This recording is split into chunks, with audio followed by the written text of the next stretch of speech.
2 Chronicles chapter 1. Solomon, son of David, established himself firmly over his kingdom, for the Lord his God was with him, and made him exceedingly great. Then Solomon spoke to all Israel, to the commanders of thousands and commanders of hundreds, to the judges and to all the leaders in Israel, the heads of families. And Solomon and the whole assembly went to the high place at Gibeon, for God's tent of meeting was there, which Moses the Lord's servant had made in the desert. Now David had brought up the ark of God from Kiriath-Jearim to the place he had prepared for it, because he had pitched a tent for it in Jerusalem. But the bronze altar that Bezalel, son of Uri, the son of Hur, had made was in Gibeon, in front of the tabernacle of the Lord. So Solomon and the assembly inquired of him there. Solomon went up to the bronze altar before the Lord in the tent of meeting, and offered 1,000 burnt offerings on it. That night God appeared to Solomon and said to him, "Ask for whatever you want me to give you." Solomon answered God, "You have shown great kindness to David my father, and have made me king in his place. Now, Lord God, let your promise to my father David be confirmed, for you have made me king over a people who are as numerous as the dust of the earth. Give me wisdom and knowledge, that I may lead this people, for who is able to govern this great people of yours?" God said to Solomon, "Since this is your heart's desire, and you have not asked for wealth, riches, or honor, nor for the death of your enemies, and since you have not asked for a long life, but for wisdom and knowledge to govern my people, over whom I have made you king, therefore wisdom and knowledge will be given you. And I will also give you wealth, riches, and honor, such as no king who was before you ever had, and none after you will have." Then Solomon went to Jerusalem from the high place at Gibeon, from before the tent of meeting, and he reigned over Israel. Solomon accumulated chariots and horses. He had 1,400 chariots and 1,200 horses, which he kept in the chariot cities, and also with him in Jerusalem. The king made silver and gold as common in Jerusalem as stones, and cedar as plentiful as sycamore fig trees in the foothills. Solomon's horses were imported from Egypt and from Kue. The royal merchants purchased them from Kue. They imported a chariot from Egypt for 600 shekels of silver, and a horse for 150. They also exported them to all the kings of the Hittites and of the Arameans. Chapter 2. Solomon gave orders to build a temple for the name of the Lord, and a royal palace for himself. He conscripted 70,000 men as carriers, and 80,000 as stone cutters in the hills, and 3,600 as foremen over them. Solomon sent this message to Hiram king of Tyre: "Send me cedar logs as you did for my father David, when you sent him cedar to build a palace to live in. Now I am about to build a temple for the name of the Lord my God, and to dedicate it to him for burning fragrant incense before him, for setting out the consecrated bread regularly, and for making burnt offerings every morning and evening, and on Sabbaths and new moons, and at the appointed feasts of the Lord our God. This is a lasting ordinance for Israel. The temple I am going to build will be great, because our God is greater than all other gods. But who is able to build a temple for him, since the heavens, even the highest heavens, cannot contain him? Who then am I to build a temple for him, except as a place to burn sacrifices before him? Send me therefore a man skilled to work in gold and silver, bronze and iron, and in purple, crimson, and blue yarn, and experienced in the art of engraving, to work in Judah and Jerusalem with my skilled craftsmen, whom my father David provided. Send me also cedar, pine, and algum logs from Lebanon, for I know that your men are skilled in cutting timber there. My men will work with yours to provide me with plenty of lumber, because the temple I build must be large and magnificent. I will give your servants the woodsmen who cut the timber 20,000 cors of ground wheat, 20,000 cors of barley, 20,000 baths of wine, and 20,000 baths of olive oil." Hiram king of Tyre replied by letter to Solomon, "Because the Lord loves his people, he has made you their king." And Hiram added, "Praise be to the Lord, the God of Israel, who made heaven and earth. He has given King David a wise son, endowed with intelligence and discernment, who will build a temple for the Lord and a palace for himself. I am sending you Huram-Abi, a man of great skill, whose mother was from Dan and whose father was from Tyre. He is trained to work in gold and silver, bronze and iron, stone and wood, and with purple and blue and crimson yarn and fine linen. He is experienced in all kinds of engraving, and can execute any design given to him. He will work with your craftsmen and with those of my lord David your father. Now let my lord send his servants the wheat and barley and the olive oil and wine he promised. and we will cut all the logs from Lebanon that you need, and will float them in rafts by sea down to Joppa. You can then take them up to Jerusalem." Solomon took a census of all the aliens who were in Israel after the census his father David had taken, and they were found to be 153,600. He assigned 70,000 of them to be carriers, and 80,000 to be stone cutters in the hills, with 3,600 foremen over them to keep the people working. Chapter 3. Then Solomon began to build the temple of the Lord in Jerusalem on Mount Moriah, where the Lord had appeared to his father David. It was on the threshing floor of Araunah the Jebusite, the place provided by David. He began building on the 2nd day of the 2nd month in the 4th year of his reign. The foundation Solomon laid for building the temple of God was 60 cubits long and 20 cubits wide, using the cubit of the old standard. The portico at the front of the temple was 20 cubits long across the width of the building and 20 cubits high. He overlaid the inside with pure gold. He paneled the main hall with pine and covered it with fine gold and decorated it with palm tree and chain designs. He adorned the temple with precious stones, and the gold he used was gold of Parvaim. He overlaid the ceiling beams, door frames, walls, and doors of the temple with gold, and he carved cherubim on the walls. He built the most holy place, its length corresponding to the width of the temple, 20 cubits long and 20 cubits wide. He overlaid the inside with 600 talents of fine gold. The gold nails weighed 50 shekels. He also overlaid the upper parts with gold. In the most holy place he made a pair of sculptured cherubim and overlaid them with gold. The total wingspan of the cherubim was 20 cubits.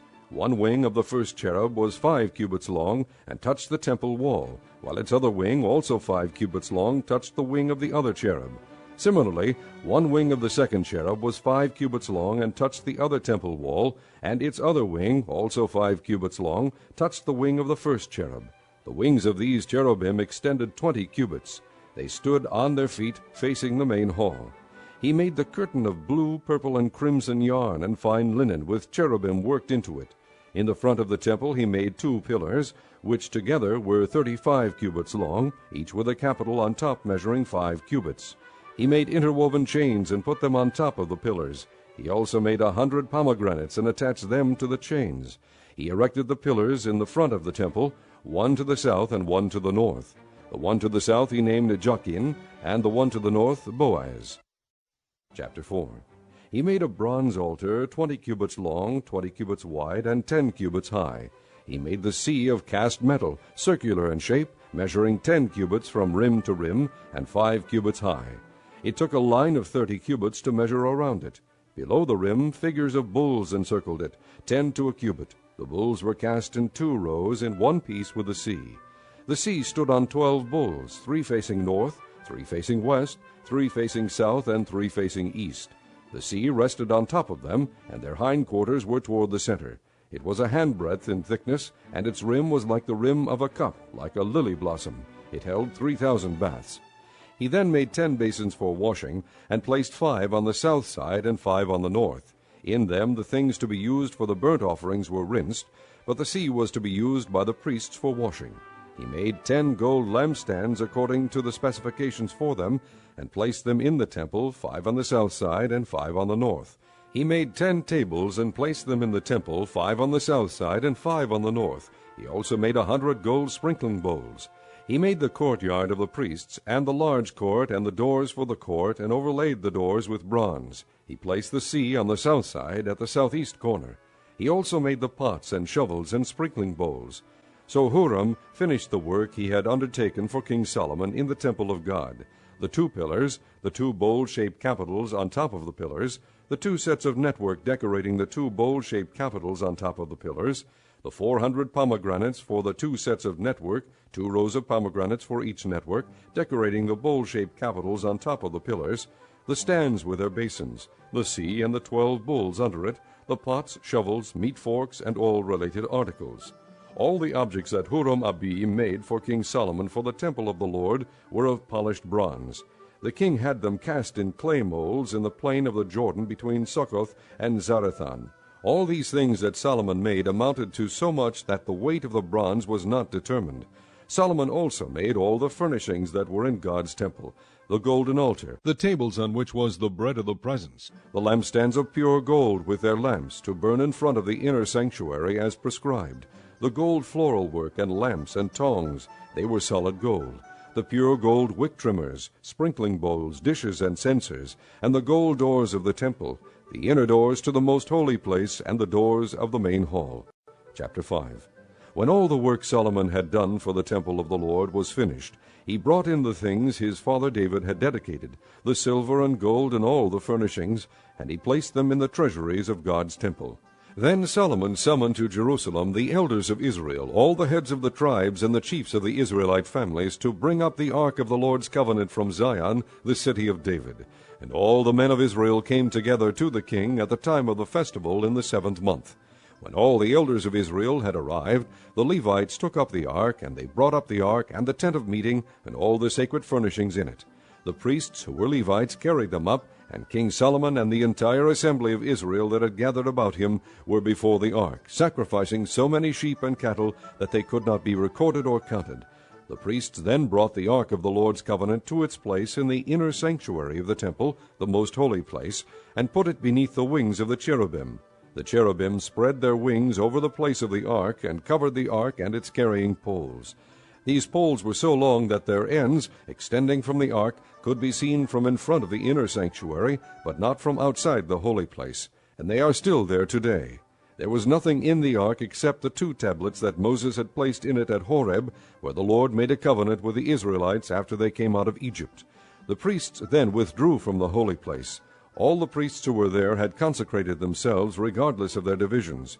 All the Levites who were musicians, Asaph, Heman, Jeduthun, and their sons and relatives, stood on the east side of the altar, dressed in fine linen and playing cymbals, harps, and lyres. They were accompanied by 120 priests sounding trumpets. The trumpeters and singers joined in unison, as with one voice, to give praise and thanks to the Lord. Accompanied by trumpets, cymbals, and other instruments, they raised their voices in praise to the Lord, and sang, "He is good, his love endures forever." Then the temple of the Lord was filled with a cloud, and the priests could not perform their service because of the cloud, for the glory of the Lord filled the temple of God. Chapter 6. Then Solomon said, "The Lord has said that he would dwell in a dark cloud. I have built a magnificent temple for you, a place for you to dwell forever." While the whole assembly of Israel was standing there, the king turned around and blessed them. Then he said, "Praise be to the Lord, the God of Israel, who with his hands has fulfilled what he promised with his mouth to my father David. For he said, 'Since the day I brought my people out of Egypt, I have not chosen a city in any tribe of Israel to have a temple built for my name to be there, nor have I chosen anyone to be the leader over my people Israel. But now I have chosen Jerusalem for my name to be there, and I have chosen David to rule my people Israel.' My father David had it in his heart to build a temple for the name of the Lord, the God of Israel. But the Lord said to my father David, 'Because it was in your heart to build a temple for my name, you did well to have this in your heart. Nevertheless, you are not the one to build the temple, but your son, who is your own flesh and blood. He is the one who will build the temple for my name.' The Lord has kept the promise he made. I have succeeded David my father, and now I sit on the throne of Israel, just as the Lord promised, and I have built the temple for the name of the Lord, the God of Israel. There I have placed the ark, in which is the covenant of the Lord that he made with the people of Israel." Then Solomon stood before the altar of the Lord in front of the whole assembly of Israel, and spread out his hands. Now he had made a bronze platform 5 cubits long, 5 cubits wide, and 3 cubits high, and had placed it in the center of the outer court. He stood on the platform, and then knelt down before the whole assembly of Israel, and spread out his hands toward heaven. He said, "O Lord God of Israel, there is no God like you in heaven or on earth, you who keep your covenant of love with your servants, who continue wholeheartedly in your way. You have kept your promise to your servant David my father. With your mouth you have promised, and with your hand you have fulfilled it, as it is today. Now, Lord God of Israel, keep for your servant David my father the promises you made to him when you said, 'You shall never fail to have a man to sit before me on the throne of Israel, if only your sons are careful in all they do to walk before me according to my law, as you have done.' And now, O Lord God of Israel, let your word that you promised your servant David come true. But will God really dwell on earth with men? The heavens, even the highest heavens, cannot contain you. How much less this temple I have built? Yet give attention to your servant's prayer and his plea for mercy, O Lord my God. Hear the cry and the prayer that your servant is praying in your presence. May your eyes be open toward this temple day and night, this place of which you said you would put your name there. May you hear the prayer your servant prays toward this place. Hear the supplications of your servant and of your people Israel when they pray toward this place. Hear from heaven, your dwelling place, and when you hear, forgive. When a man wrongs his neighbor and is required to take an oath, and he comes and swears the oath before your altar in this temple, then hear from heaven and act. Judge between your servants, repaying the guilty by bringing down on his own head what he has done. Declare the innocent not guilty, and so establish his innocence.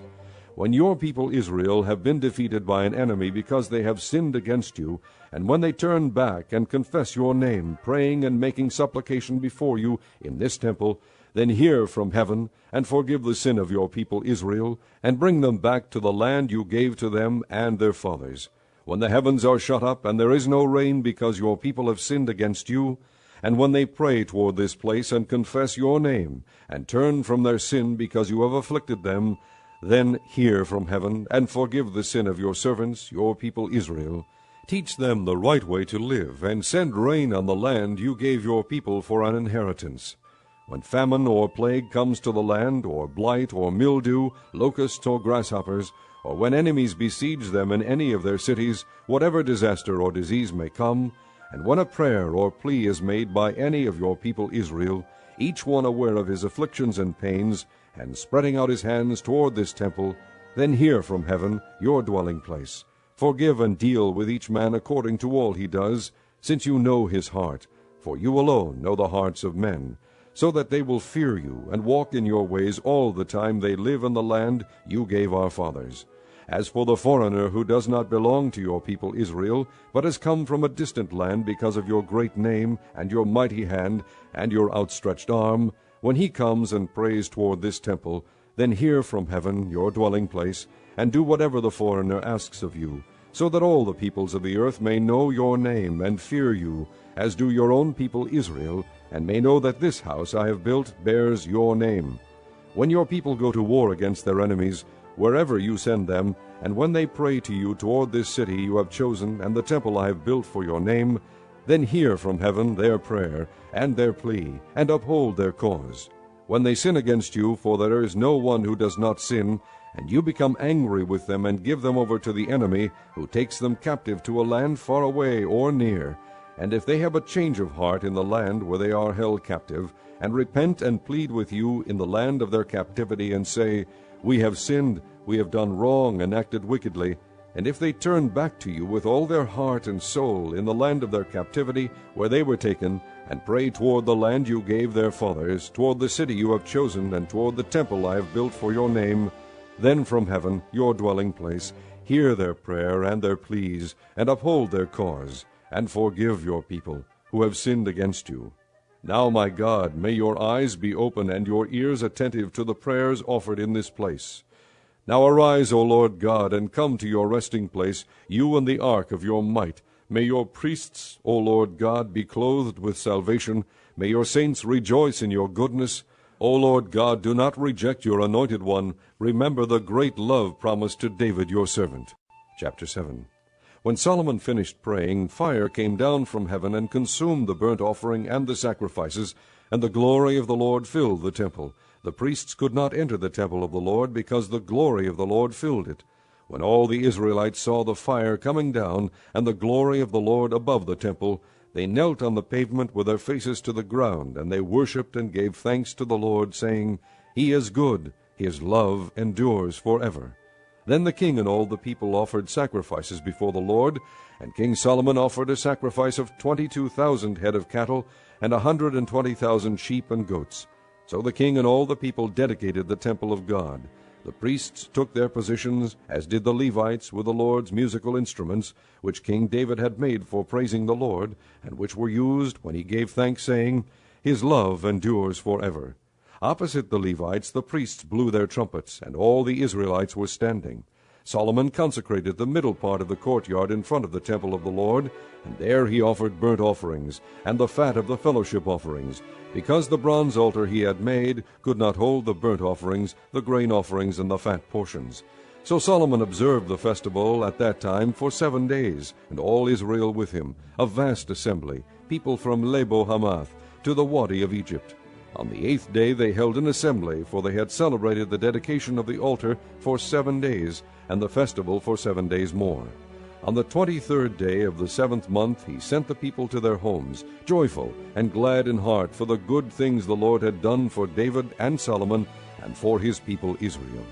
When Solomon had finished the temple of the Lord and the royal palace, and had succeeded in carrying out all he had in mind to do in the temple of the Lord and in his own palace, the Lord appeared to him at night and said, I have heard your prayer, and have chosen this place for myself as a temple for sacrifices. When I shut up the heavens so that there is no rain, or command locusts to devour the land, or send a plague among my people, if my people who are called by my name will humble themselves and pray, and seek my face, and turn from their wicked ways, then I will hear from heaven, and will forgive their sin, and will heal their land. Now my eyes will be open, and my ears attentive to the prayers offered in this place. I have chosen and consecrated this temple so that my name may be there forever. My eyes and my heart will always be there. As for you, if you walk before me as David your father did, and do all I command, and observe my decrees and laws, I will establish your royal throne, as I covenanted with David your father, when I said, You shall never fail to have a man to rule over Israel. But if you turn away and forsake the decrees and commands I have given you, and go off to serve other gods and worship them, then I will uproot Israel from my land, which I have given them, and will reject this temple I have consecrated for my name. I will make it a byword and an object of ridicule among all peoples.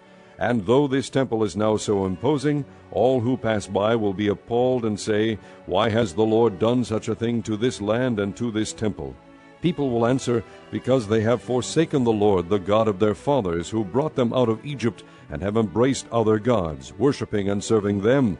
That is why he brought all this disaster on them. Chapter 8. At the end of 20 years, during which Solomon built the temple of the Lord and his own palace, Solomon rebuilt the villages that Hiram had given him, and settled Israelites in them. Solomon then went to Hamath-zobah and captured it. He also built up Tadmor in the desert, and all the store cities he had built in Hamath. He rebuilt Upper Beth-horon and Lower Beth-horon as fortified cities, with walls and with gates and bars, as well as Baalath and all his store cities, and all the cities for his chariots and for his horses, whatever he desired to build in Jerusalem, in Lebanon, and throughout all the territory he ruled. All the people left from the Hittites, Amorites, Perizzites, Hivites, and Jebusites, these people were not Israelites, that is, their descendants remaining in the land, whom the Israelites had not destroyed, these Solomon conscripted for his slave labor force, as it is to this day. But Solomon did not make slaves of the Israelites for his work. They were his fighting men, commanders of his captains, and commanders of his chariots and charioteers. They were also King Solomon's chief officials, 250 officials supervising the men. Solomon brought Pharaoh's daughter up from the city of David to the palace he had built for her, for he said, My wife must not live in the palace of David, king of Israel, because the places the ark of the Lord has entered are holy.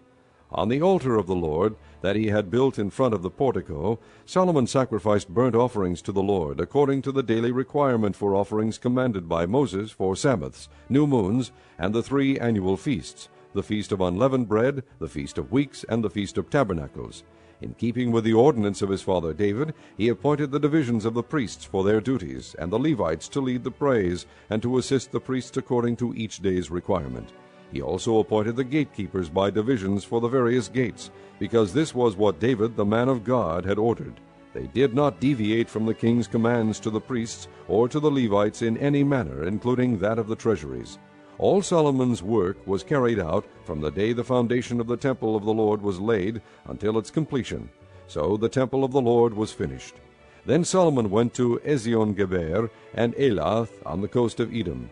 And Hiram sent him ships commanded by his own officers, men who knew the sea. These with Solomon's men sailed to Ophir, and brought back 450 talents of gold, which they delivered to King Solomon. Chapter 9. When the queen of Sheba heard of Solomon's fame, she came to Jerusalem to test him with hard questions. Arriving with a very great caravan, with camels carrying spices, large quantities of gold, and precious stones, she came to Solomon and talked with him about all she had on her mind. Solomon answered all her questions. Nothing was too hard for him to explain to her. When the queen of Sheba saw the wisdom of Solomon, as well as the palace he had built, the food on his table, the seating of his officials, the attending servants in their robes, the cupbearers in their robes, and the burnt offerings he made at the temple of the Lord, she was overwhelmed. She said to the king, "The report I heard in my own country about your achievements and your wisdom is true. But I did not believe what they said until I came and saw with my own eyes. Indeed, not even half the greatness of your wisdom was told. You have far exceeded the report I heard. How happy your men must be! How happy your officials who continually stand before you and hear your wisdom! Praise be to the Lord your God, who has delighted in you and placed you on his throne as king to rule for the Lord your God. Because of the love of your God for Israel and his desire to uphold them forever, he has made you king over them to maintain justice and righteousness." Then she gave the king 120 talents of gold, large quantities of spices, and precious stones. There had never been such spices as those the queen of Sheba gave to King Solomon. The men of Hiram and the men of Solomon brought gold from Ophir. They also brought algum wood and precious stones. The king used the algum wood to make steps for the temple of the Lord and for the royal palace, and to make harps and lyres for the musicians. Nothing like them had ever been seen in Judah. King Solomon gave the queen of Sheba all she desired and asked for. He gave her more than she had brought to him. Then she left and returned with her retinue to her own country. The weight of the gold that Solomon received yearly was 666 talents, not including the revenues brought in by merchants and traders. Also all the kings of Arabia and the governors of the land brought gold and silver to Solomon. King Solomon made 200 large shields of hammered gold. 600 bekas of hammered gold went into each shield. He also made 300 small shields of hammered gold, with 300 bekas of gold in each shield.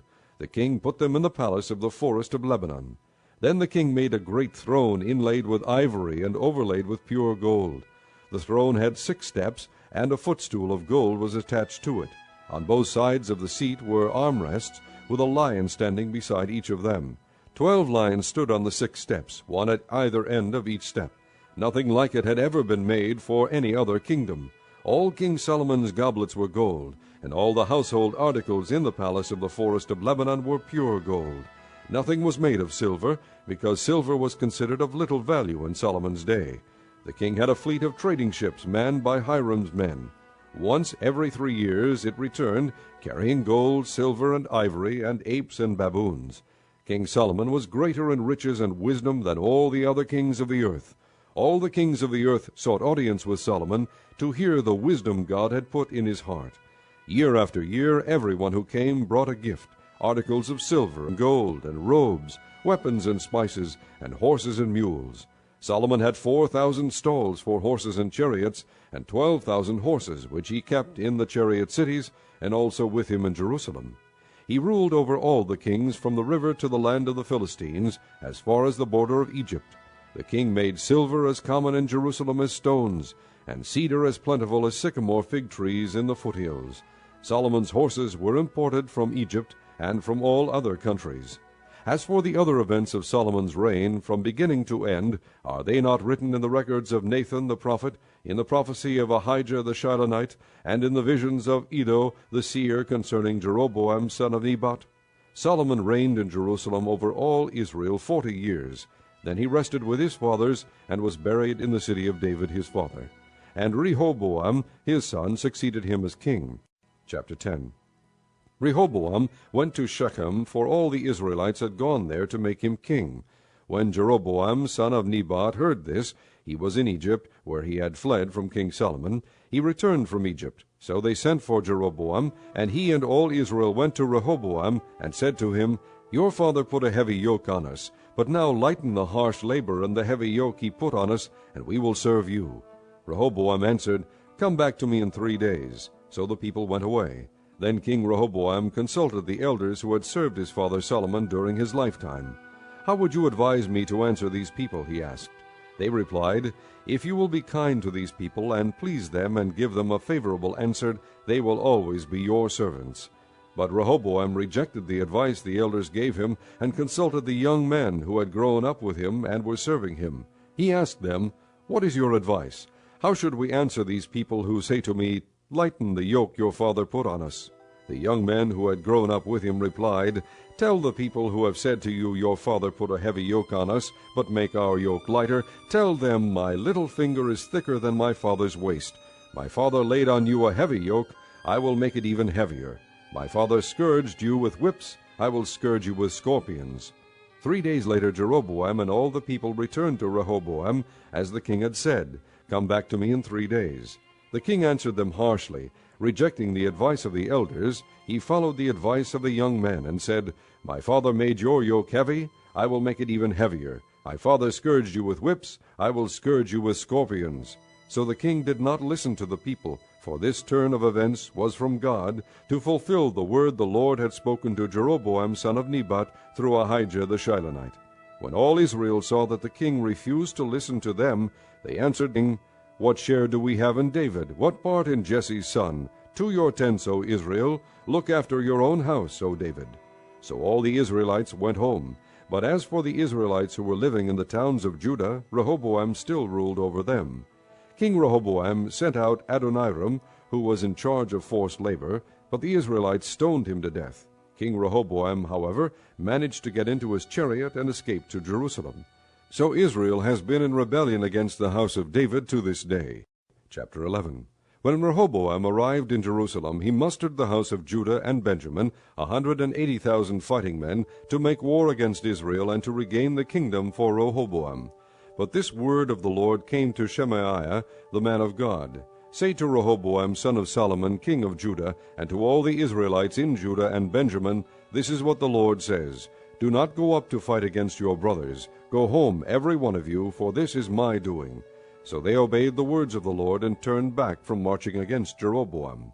Rehoboam lived in Jerusalem and built up towns for defense in Judah: Bethlehem, Etam, Tekoa, Bethzur, Soko, Adulam, Gath, Maresha, Ziph, Adoraim, Lachish, Azekah, Zorah, Aijalon, and Hebron.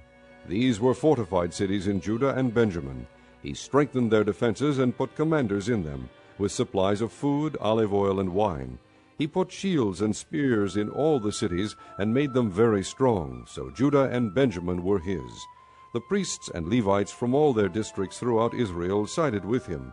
The Levites even abandoned their pasture lands and property, and came to Judah and Jerusalem, because Jeroboam and his sons had rejected them as priests of the Lord. And he appointed his own priests for the high places and for the goat and calf idols he had made. Those from every tribe of Israel who set their hearts on seeking the Lord, the God of Israel, followed the Levites to Jerusalem to offer sacrifices to the Lord, the God of their fathers.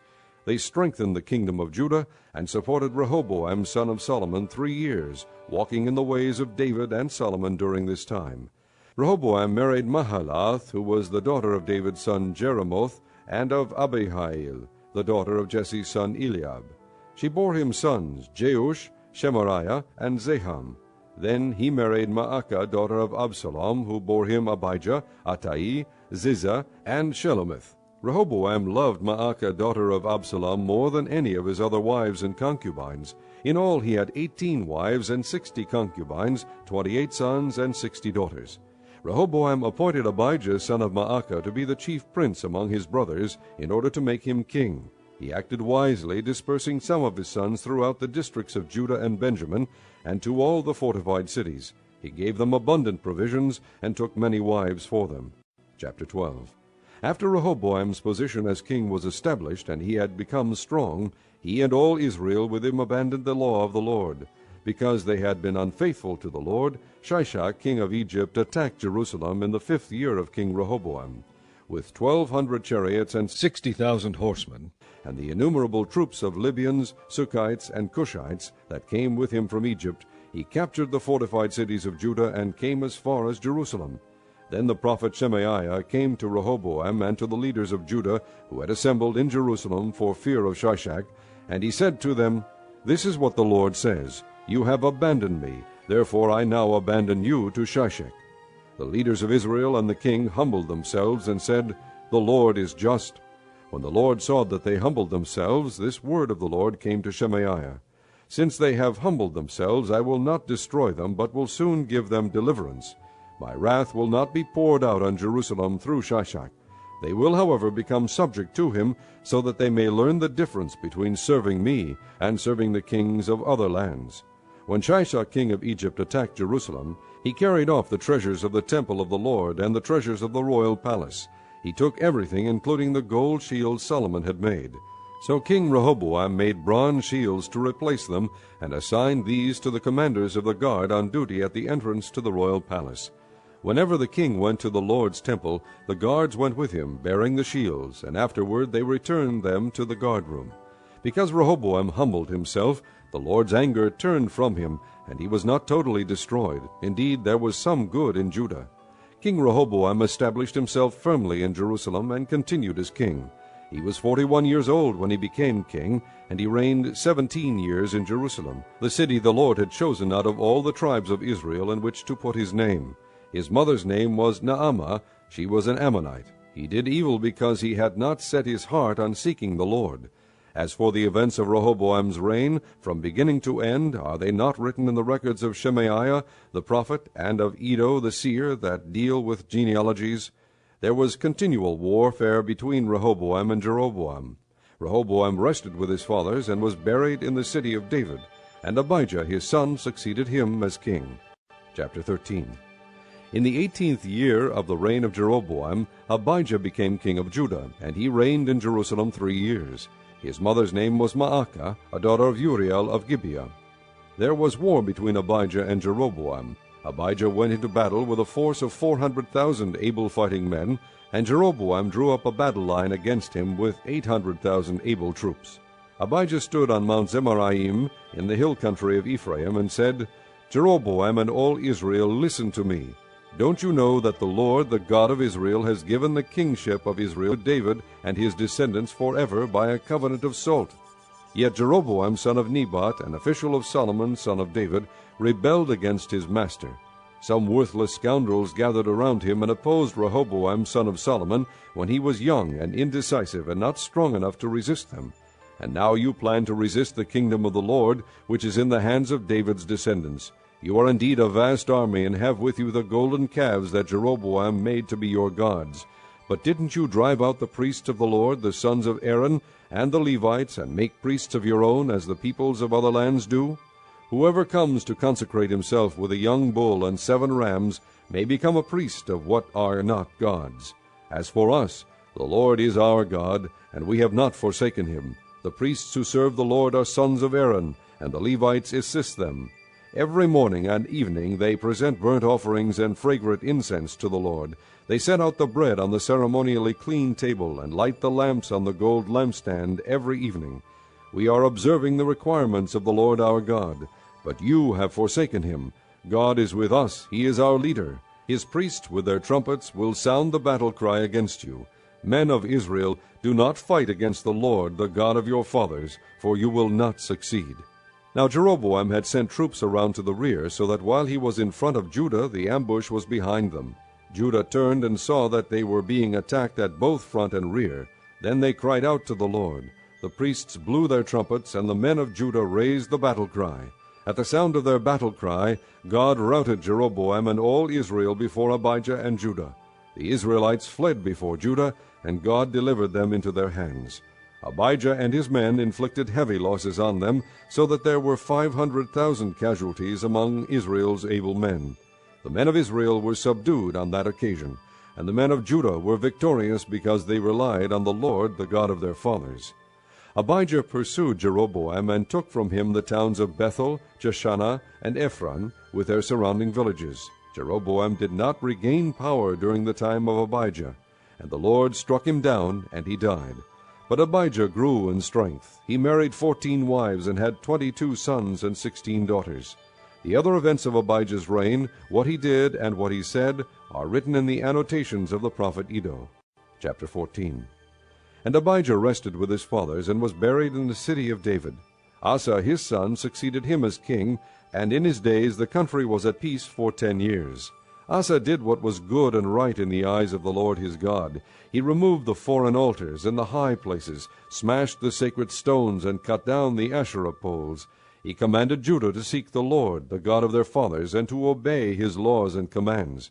He removed the high places and incense altars in every town in Judah, and the kingdom was at peace under him. He built up the fortified cities of Judah, since the land was at peace. No one was at war with him during those years, for the Lord gave him rest. "Let us build up these towns," he said to Judah, "and put walls around them with towers, gates, and bars. The land is still ours, because we have sought the Lord our God. We sought him, and he has given us rest on every side." So they built and prospered. Asa had an army of 300,000 men from Judah, equipped with large shields and with spears, and 280,000 from Benjamin, armed with small shields and with bows. All these were brave fighting men. Zerah the Cushite marched out against them with a vast army, and 300 chariots, and came as far as Mareshah. Asa went out to meet him, and they took up battle positions in the valley of Zephathah, near Mareshah. Then Asa called to the Lord his God, and said, "Lord, there is no one like you to help the powerless against the mighty. Help us, O Lord our God, for we rely on you, and in your name we have come against this vast army. O Lord, you are our God. Do not let man prevail against you." The Lord struck down the Cushites before Asa and Judah. The Cushites fled, and Asa and his army pursued them as far as Gerar. Such a great number of Cushites fell that they could not recover. They were crushed before the Lord and his forces. The men of Judah carried off a large amount of plunder. They destroyed all the villages around Gerar, for the terror of the Lord had fallen upon them. They plundered all these villages, since there was much booty there. They also attacked the camps of the herdsmen, and carried off droves of sheep and goats and camels. Then they returned to Jerusalem. Chapter 15. The Spirit of God came upon Azariah son of Oded. He went out to meet Asa, and said to him, "Listen to me, Asa and all Judah and Benjamin. The Lord is with you when you are with him. If you seek him, he will be found by you. But if you forsake him, he will forsake you." For a long time Israel was without the true God, without a priest to teach, and without the law. But in their distress they turned to the Lord, the God of Israel, and sought him, and he was found by them. In those days it was not safe to travel about, for all the inhabitants of the lands were in great turmoil. One nation was being crushed by another, and one city by another, because God was troubling them with every kind of distress. But as for you, be strong and do not give up, for your work will be rewarded. When Asa heard these words and the prophecy of Azariah son of Oded the prophet, he took courage. He removed the detestable idols from the whole land of Judah and Benjamin, and from the towns he had captured in the hills of Ephraim. He repaired the altar of the Lord that was in front of the portico of the Lord's temple. Then he assembled all Judah and Benjamin, and the people from Ephraim, Manasseh, and Simeon, who had settled among them, for large numbers had come over to him from Israel when they saw that the Lord his God was with him. They assembled at Jerusalem in the 3rd month of the 15th year of Asa's reign. At that time they sacrificed to the Lord 700 head of cattle, and 7,000 sheep and goats from the plunder they had brought back. They entered into a covenant to seek the Lord, the God of their fathers, with all their heart and soul. All who would not seek the Lord, the God of Israel, were to be put to death, whether small or great, man or woman. They took an oath to the Lord with loud acclamation, with shouting, and with trumpets and horns. All Judah rejoiced about the oath, because they had sworn it wholeheartedly. They sought God eagerly, and he was found by them. So the Lord gave them rest on every side. King Asa also deposed his grandmother Maacah from her position as queen mother, because she had made a repulsive Asherah pole. Asa cut the pole down, broke it up, and burned it in the Kidron valley. Although he did not remove the high places from Israel, Asa's heart was fully committed to the Lord all his life. He brought into the temple of God the silver and gold and the articles that he and his father had dedicated. There was no more war until the 35th year of Asa's reign. Chapter 16. In the 36th year of Asa's reign, Baasha king of Israel went up against Judah, and fortified Ramah to prevent anyone from leaving or entering the territory of Asa king of Judah. Asa then took the silver and gold out of the treasuries of the Lord's temple and of his own palace, and sent it to Ben-Hadad king of Aram, who was ruling in Damascus. "Let there be a treaty between me and you," he said, "as there was between my father and your father. See, I am sending you silver and gold. Now break your treaty with Baasha king of Israel, so he will withdraw from me." Ben-Hadad agreed with King Asa, and sent the commanders of his forces against the towns of Israel. They conquered Ijon, Dan, Abel-Maim, and all the store cities of Naphtali. When Baasha heard this, he stopped building Ramah and abandoned his work. Then King Asa brought all the men of Judah, and they carried away from Ramah the stones and timber Baasha had been using. With them he built up Geba and Mizpah. At that time Hanani the seer came to Asa king of Judah, and said to him, "Because you relied on the king of Aram, and not on the Lord your God, the army of the king of Aram has escaped from your hand. Were not the Cushites and Libyans a mighty army with great numbers of chariots and horsemen? Yet when you relied on the Lord, he delivered them into your hand. For the eyes of the Lord range throughout the earth to strengthen those whose hearts are fully committed to him. You have done a foolish thing, and from now on you will be at war." Asa was angry with the seer because of this. He was so enraged that he put him in prison. At the same time Asa brutally oppressed some of the people. The events of Asa's reign from beginning to end are written in the book of the kings of Judah and Israel. In the 39th year of his reign Asa was afflicted with a disease in his feet. Though his disease was severe, even in his illness he did not seek help from the Lord, but only from the physicians. Then in the 41st year of his reign Asa died and rested with his fathers. They buried him in the tomb that he had cut out for himself in the city of David. They laid him on a bier covered with spices and various blended perfumes, and they made a huge fire in his honor. Chapter 17. Jehoshaphat his son succeeded him as king, and strengthened himself against Israel. He stationed troops in all the fortified cities of Judah, and put garrisons in Judah and in the towns of Ephraim that his father Asa had captured. The Lord was with Jehoshaphat, because in his early years he walked in the ways his father David had followed. He did not consult the Baals, but sought the God of his father, and followed his commands rather than the practices of Israel. The Lord established the kingdom under his control, and all Judah brought gifts to Jehoshaphat, so that he had great wealth and honor. His heart was devoted to the ways of the Lord. Furthermore, he removed high places and the Asherah poles from Judah. In the 3rd year of his reign he sent his officials, Ben-Hail, Obadiah, Zechariah, Nethanel, and Micaiah, to teach in the towns of Judah. With them were certain Levites, Shemaiah, Nethaniah, Zebadiah, Asahel, Shemiramoth, Jehonathan, Adonijah, Tobijah, and Tob-Adonijah, and the priests Elishama and Jehoram. They taught throughout Judah, taking with them the book of the law of the Lord. They went around to all the towns of Judah and taught the people. The fear of the Lord fell on all the kingdoms of the land surrounding Judah, so that they did not make war with Jehoshaphat. Some Philistines brought Jehoshaphat gifts and silver as tribute, and the Arabs brought him flocks, 7,700 rams and 7,700 goats. Jehoshaphat became more and more powerful. He built forts and store cities in Judah, and had large supplies in the towns of Judah. He also kept experienced fighting men in Jerusalem. Their enrollment by families was as follows. From Judah, commanders of units of 1,000, Adnah the commander with 300,000 fighting men. Next Jehohanan the commander with 280,000. Next Amasiah son of Zikri, who volunteered himself for the service of the Lord, with 200,000. From Benjamin, Eliada, a valiant soldier, with 200,000 men armed with bows and shields.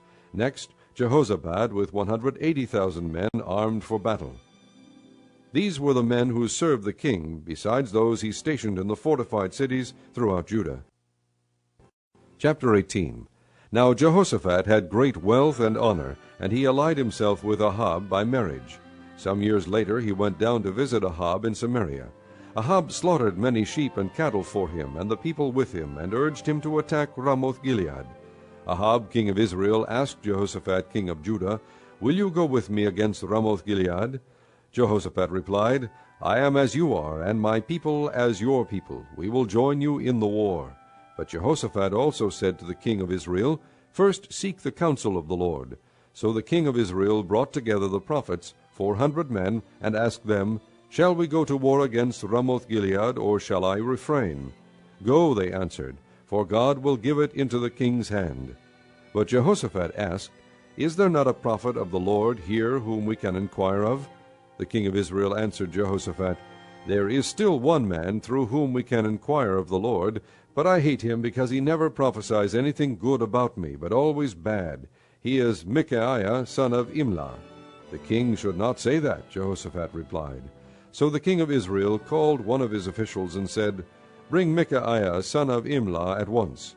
Dressed in their royal robes, the king of Israel and Jehoshaphat, king of Judah, were sitting on their thrones at the threshing floor by the entrance to the gate of Samaria, with all the prophets prophesying before them.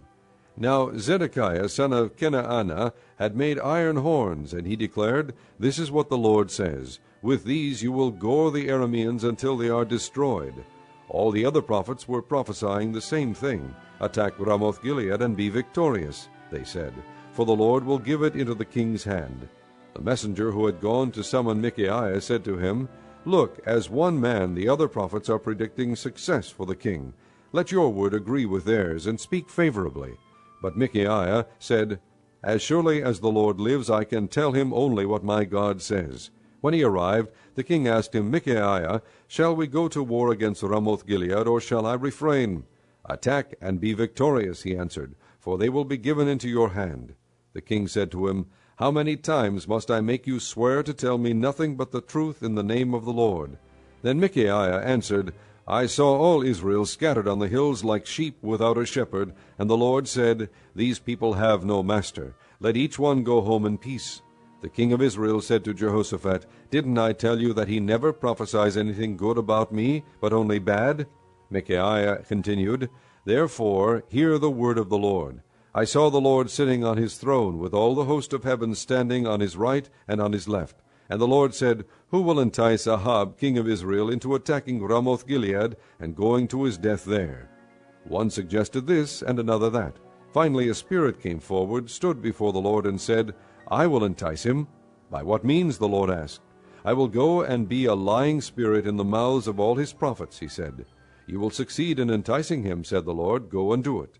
So now the Lord has put a lying spirit in the mouths of these prophets of yours. The Lord has decreed disaster for you. Then Zedekiah, son of Kenaanah, went up and slapped Micaiah in the face. Which way did the Spirit from the Lord go when he went from me to speak to you? He asked. Micaiah replied, You will find out on the day you go to hide in an inner room.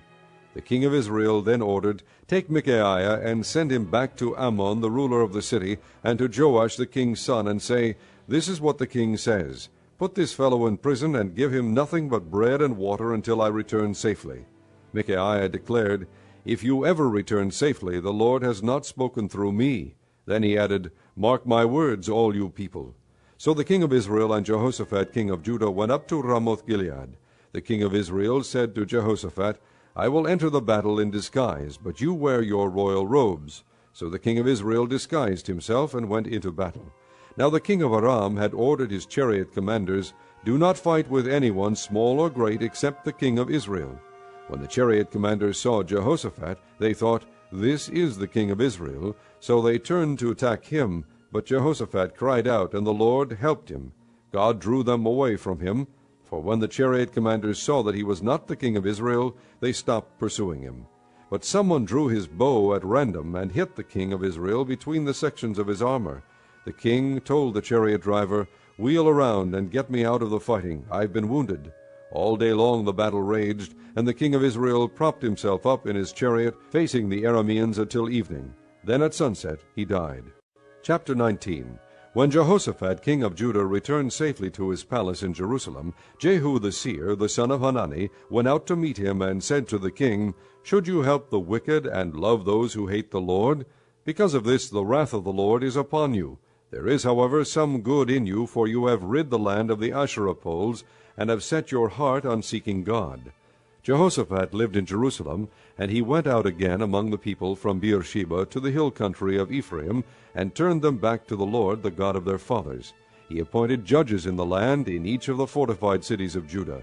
He told them, Consider carefully what you do, because you are not judging for man, but for the Lord, who is with you whenever you give a verdict. Now let the fear of the Lord be upon you. Judge carefully, for with the Lord our God there is no injustice or partiality or bribery. In Jerusalem also Jehoshaphat appointed some of the Levites, priests, and heads of Israelite families to administer the law of the Lord and to settle disputes, and they lived in Jerusalem. He gave them these orders: You must serve faithfully and wholeheartedly in the fear of the Lord. In every case that comes before you from your fellow countrymen who live in the cities, whether bloodshed or other concerns of the law, commands, decrees, or ordinances, you are to warn them not to sin against the Lord, otherwise his wrath will come on you and your brothers. Do this, and you will not sin. Amariah the chief priest will be over you in any matter concerning the Lord, and Zebadiah, son of Ishmael, the leader of the tribe of Judah, will be over you in any matter concerning the king, and the Levites will serve as officials before you. Act with courage, and may the Lord be with those who do well. Chapter 20. After this, the Moabites and Ammonites with some of the Maonites came to make war on Jehoshaphat. Some men came and told Jehoshaphat, A vast army is coming against you from Edom, from the other side of the sea. It is already in Hazazon Tamar, that is, En-Gedi. Alarmed, Jehoshaphat resolved to inquire of the Lord, and he proclaimed a fast for all Judah. The people of Judah came together to seek help from the Lord. Indeed, they came from every town in Judah to seek him. Then Jehoshaphat stood up in the assembly of Judah and Jerusalem at the temple of the Lord, in the front of the new courtyard, and said, O Lord God of our fathers, are you not the God who is in heaven? You rule over all the kingdoms of the nations. Power and might are in your hand, and no one can withstand you. O our God, did you not drive out the inhabitants of this land before your people Israel, and give it forever to the descendants of Abraham your friend? They have lived in it, and have built in it a sanctuary for your name, saying, If calamity comes upon us, whether the sword of judgment, or plague, or famine, we will stand in your presence before this temple that bears your name, and will cry out to you in our distress, and you will hear us and save us. But now here are men from Ammon, Moab, and Mount Seir, whose territory you would not allow Israel to invade when they came from Egypt. So they turned away from them and did not destroy them. See how they are repaying us by coming to drive us out of the possession you gave us as an inheritance. O our God, will you not judge them? For we have no power to face this vast army that is attacking us. We do not know what to do, but our eyes are upon you. All the men of Judah, with their wives and children and little ones, stood there before the Lord. Then the Spirit of the Lord came upon Jahaziel, son of Zechariah, the son of Benaiah, the son of Jael, the son of Mattaniah, a Levite and descendant of Asaph, as he stood in the assembly. He said, Listen, King Jehoshaphat, and all who live in Judah and Jerusalem. This is what the Lord says to you. Do not be afraid or discouraged because of this vast army, for the battle is not yours, but God's. Tomorrow march down against them. They will be climbing up by the pass of Ziz, and you will find them at the end of the gorge in the desert of Jeruel. You will not have to fight this battle. Take up your positions, stand firm, and see the deliverance the Lord will give you, O Judah and Jerusalem. Do not be afraid, do not be discouraged. Go out to face them tomorrow, and the Lord will be with you. Jehoshaphat bowed with his face to the ground, and all the people of Judah and Jerusalem fell down and worshipped before the Lord. Then some Levites from the Kohathites and Korahites stood up and praised the Lord, the God of Israel, with very loud voice. Early in the morning they left for the desert of Tekoa. As they set out, Jehoshaphat stood and said, Listen to me, Judah and people of Jerusalem. Have faith in the Lord your God, and you will be upheld. Have faith in his prophets, and you will be successful.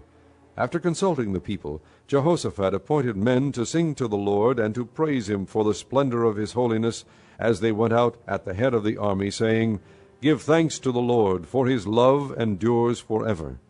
As they began to sing and praise, the Lord set ambushes against the men of Ammon and Moab and Mount Seir, who were invading Judah, and they were defeated. The men of Ammon and Moab rose up against the men from Mount Seir to destroy and annihilate them. After they finished slaughtering the men from Seir, they helped to destroy one another.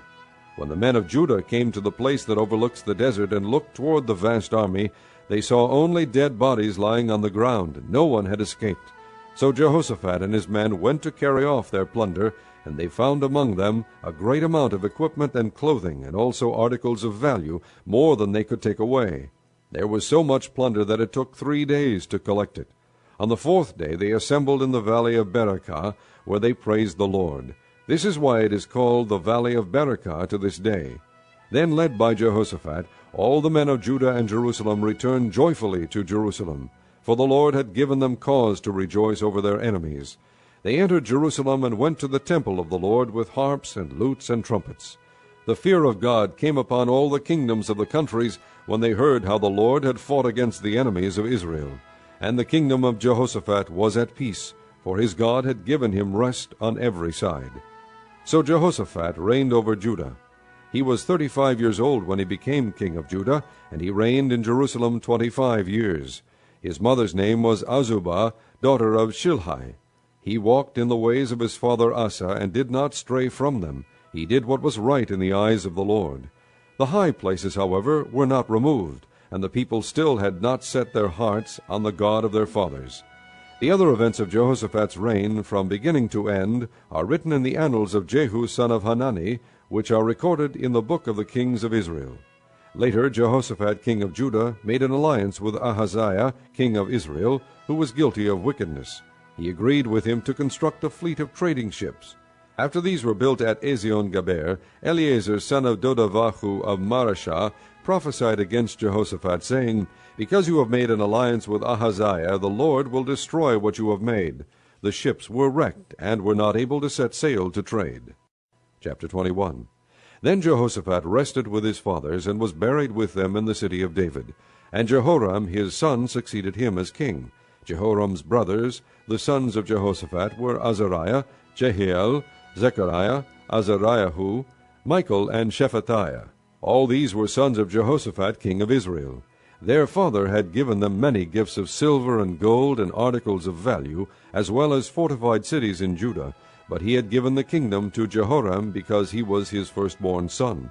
When Jehoram established himself firmly over his father's kingdom, he put all his brothers to the sword along with some of the princes of Israel. Jehoram was 32 years old when he became king, and he reigned in Jerusalem 8 years. He walked in the ways of the kings of Israel, as the house of Ahab had done, for he married a daughter of Ahab. He did evil in the eyes of the Lord. Nevertheless, because of the covenant the Lord had made with David, the Lord was not willing to destroy the house of David. He had promised to maintain a lamp for him and his descendants forever. In the time of Jehoram, Edom rebelled against Judah and set up its own king. So Jehoram went there with his officers and all his chariots. The Edomites surrounded him and his chariot commanders, but he rose up and broke through by night. To this day Edom has been in rebellion against Judah. Libnah revolted at the same time, because Jehoram had forsaken the Lord, the God of his fathers. He had also built high places on the hills of Judah, and had caused the people of Jerusalem to prostitute themselves, and had led Judah astray. Jehoram received a letter from Elijah the prophet, which said, This is what the Lord, the God of your father David, says, You have not walked in the ways of your father Jehoshaphat, or of Asa king of Judah. But you have walked in the ways of the kings of Israel, and you have led Judah and the people of Jerusalem to prostitute themselves, just as the house of Ahab did. You have also murdered your own brothers, members of your father's house, men who were better than you. So now the Lord is about to strike your people, your sons, your wives, and everything that is yours, with a heavy blow. You yourself will be very ill with a lingering disease of the bowels, until the disease causes your bowels to come out. The Lord aroused against Jehoram the hostility of the Philistines and of the Arabs who lived near the Cushites. They attacked Judah, invaded it, and carried off all the goods found in the king's palace, together with his sons and wives. Not a son was left to him except Ahaziah the youngest. After all this, the Lord afflicted Jehoram with an incurable disease of the bowels.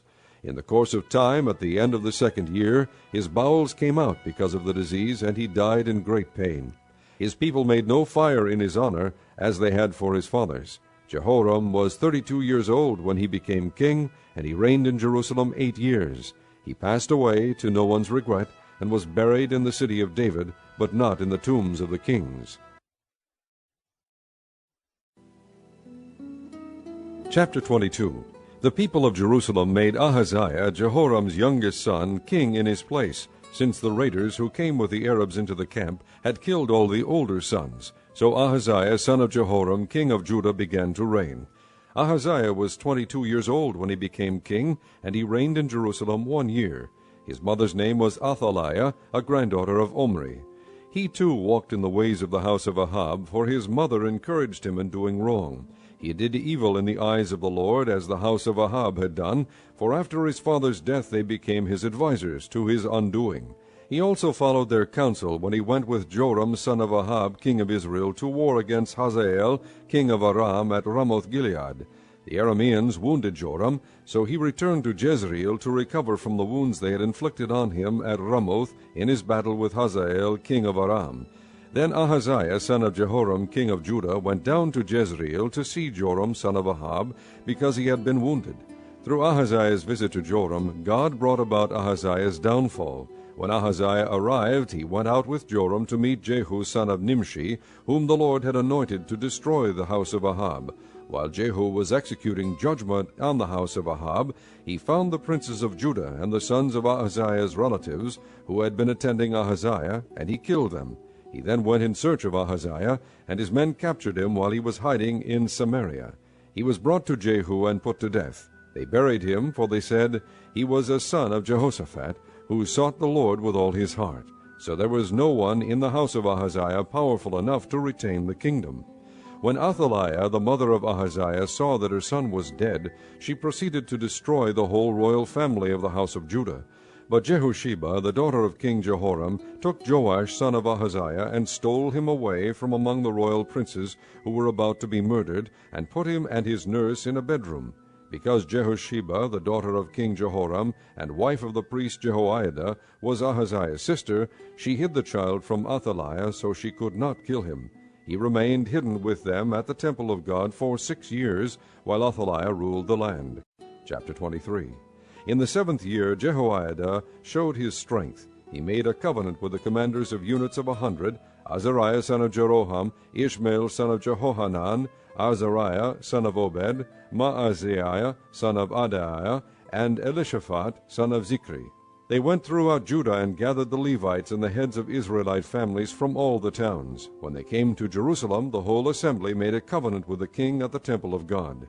Jehoiada said to them, "The king's son shall reign, as the Lord promised concerning the descendants of David.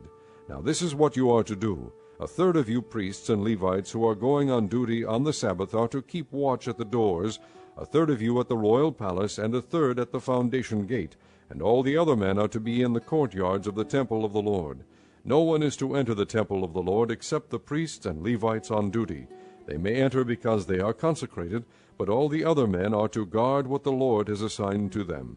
The Levites are to station themselves around the king, each man with his weapons in his hand. Anyone who enters the temple must be put to death. Stay close to the king wherever he goes." The Levites and all the men of Judah did just as Jehoiada the priest ordered.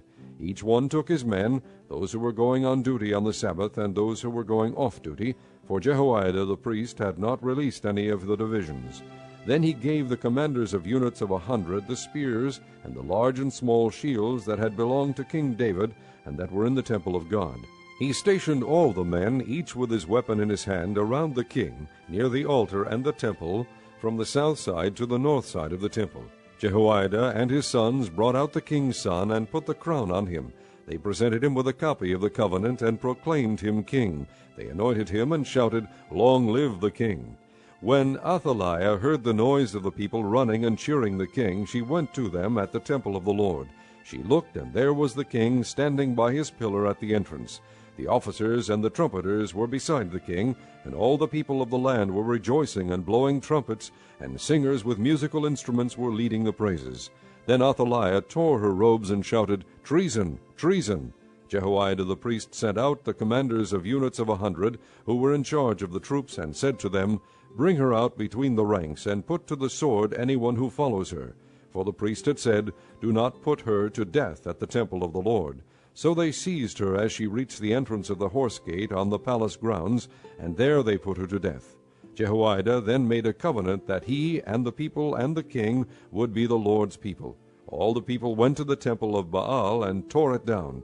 They smashed the altars and idols, and killed Mattan the priest of Baal in front of the altars. Then Jehoiada placed the oversight of the temple of the Lord in the hands of the priests, who were Levites, to whom David had made assignments in the temple, to present the burnt offerings of the Lord as written in the law of Moses, with rejoicing and singing, as David had ordered. He also stationed doorkeepers at the gates of the Lord's temple, so that no one who was in any way unclean might enter. He took with him the commanders of hundreds, the nobles, the rulers of the people, and all the people of the land, and brought the king down from the temple of the Lord. They went into the palace through the upper gate, and seated the king on the royal throne. And all the people of the land rejoiced. And the city was quiet, because Athaliah had been slain with the sword. Chapter 24. Joash was 7 years old when he became king, and he reigned in Jerusalem 40 years. His mother's name was Zibiah. She was from Beersheba. Joash did what was right in the eyes of the Lord all the years of Jehoiada the priest. Jehoiada chose 2 wives for him, and he had sons and daughters. Sometime later Joash decided to restore the temple of the Lord. He called together the priests and Levites and said to them, "Go to the towns of Judah and collect the money due annually from all Israel to repair the temple of your God. Do it now." But the Levites did not act at once. Therefore the king summoned Jehoiada the chief priest and said to him, "Why haven't you required the Levites to bring in from Judah and Jerusalem the tax imposed by Moses the servant of the Lord, and by the assembly of Israel, for the tent of the testimony?" Now the sons of that wicked woman Athaliah had broken into the temple of God, and had used even its sacred objects for the Baals. At the king's command, a chest was made and placed outside at the gate of the temple of the Lord. A proclamation was then issued in Judah and Jerusalem that they should bring to the Lord the tax that Moses the servant of God had required of Israel in the desert. All the officials and all the people brought their contributions gladly, dropping them into the chest until it was full. Whenever the chest was brought in by the Levites to the king's officials, and they saw that there was a large amount of money, the royal secretary and the officer of the chief priest would come and empty the chest and carry it back to its place. They did this regularly, and collected a great amount of money. The king and Jehoiada gave it to the men who carried out the work required for the temple of the Lord. They hired masons and carpenters to restore the Lord's temple, and also workers in iron and bronze to repair the temple. The men in charge of the work were diligent, and the repairs progressed under them. They rebuilt the temple of God according to its original design and reinforced it. When they had finished, they brought the rest of the money to the king and Jehoiada, and with it were made articles for the Lord's temple, articles for the service and for the burnt offerings, and also dishes and other objects of gold and silver. As long as Jehoiada lived, burnt offerings were presented continually in the temple of the Lord. Now Jehoiada was old and full of years, and he died at the age of 130. He was buried with the kings in the city of David, because of the good he had done in Israel for God and his temple. After the death of Jehoiada, the officials of Judah came and paid homage to the king, and he listened to them. They abandoned the temple of the Lord, the God of their fathers, and worshipped Asherah poles and idols. Because of their guilt, God's anger came upon Judah and Jerusalem, although the Lord sent prophets to the people to bring them back to him, and though they testified against them, they would not listen. Then the Spirit of God came upon Zechariah, son of Jehoiada the priest. He stood before the people and said, "This is what God says, Why do you disobey the Lord's commands? You will not prosper. Because you have forsaken the Lord, he has forsaken you." But they plotted against him, and by order of the king they stoned him to death in the courtyard of the Lord's temple. King Joash did not remember the kindness Zechariah's father Jehoiada had shown him, but killed his son, who said as he lay dying, "May the Lord see this, and call you to account." At the turn of the year, the army of Aram marched against Joash. It invaded Judah and Jerusalem, and killed all the leaders of the people. They sent all the plunder to their king in Damascus. Although the Aramean army had come with only a few men, the Lord delivered into their hands a much larger army. Because Judah had forsaken the Lord, the God of their fathers, judgment was executed on Joash. When the Arameans withdrew, they left Joash severely wounded. His officials conspired against him for murdering the son of Jehoiada the priest, and they killed him in his bed. So he died and was buried in the city of David, but not in the tombs of the kings. Those who conspired against him were Zabad, son of Shimeath, an Ammonite woman, and Jehozabad, son of Shimrith, a Moabite woman. The account of his sons, the many prophecies about him, and the record of the restoration of the temple of God are written in the annotations on the book of the kings. And Amaziah his son succeeded him as king. Chapter 25. Amaziah was 25 years old when he became king, and he reigned in Jerusalem 29 years. His mother's name was Jehoaddin. She was from Jerusalem. He did what was right in the eyes of the Lord, but not wholeheartedly. After the kingdom was firmly in his control, he executed the officials who had murdered his father the king. Yet he did not put their sons to death, but acted in accordance with what is written in the law, in the book of Moses, where the Lord commanded, Fathers shall not be put to death for their children, nor children put to death for their fathers. Each is to die for his own sins. Amaziah called the people of Judah together, and assigned them according to their families to commanders of thousands and commanders of hundreds for all Judah and Benjamin. He then mustered those 20 years old or more, and found that there were 300,000 men ready for military service, able to handle the spear and shield. He also hired 100,000 fighting men from Israel for 100 talents of silver. But a man of God came to him and said, O king, these troops from Israel must not march with you, for the Lord is not with Israel, not with any of the people of Ephraim. Even if you go and fight courageously in battle, God will overthrow you before the enemy, for God has the power to help or to overthrow. Amaziah asked the man of God, But what about the 100 talents I paid for these Israelite troops? The man of God replied, The Lord can give you much more than that. So Amaziah dismissed the troops who had come to him from Ephraim, and sent them home. They were furious with Judah, and left for home in a great rage. Amaziah then marshaled his strength, and led his army to the valley of Salt, where he killed 10,000 men of Seir. The army of Judah also captured 10,000 men alive, took them to the top of a cliff, and threw them down, so that all were dashed to pieces. Meanwhile the troops that Amaziah had sent back and had not allowed to take part in the war raided Judean towns from Samaria to Beth-horon. They killed 3,000 people and carried off great quantities of plunder. When Amaziah returned from slaughtering the Edomites, he brought back the gods of the people of Seir. He set them up as his own gods, bowed down to them, and burned sacrifices to them.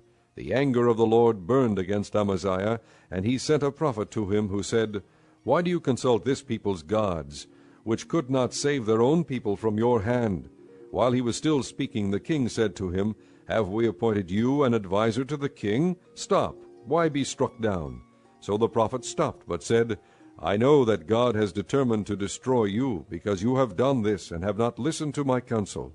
After Amaziah king of Judah consulted his advisers, he sent this challenge to Joash, son of Joahaz, the son of Jehu, king of Israel, Come meet me face to face.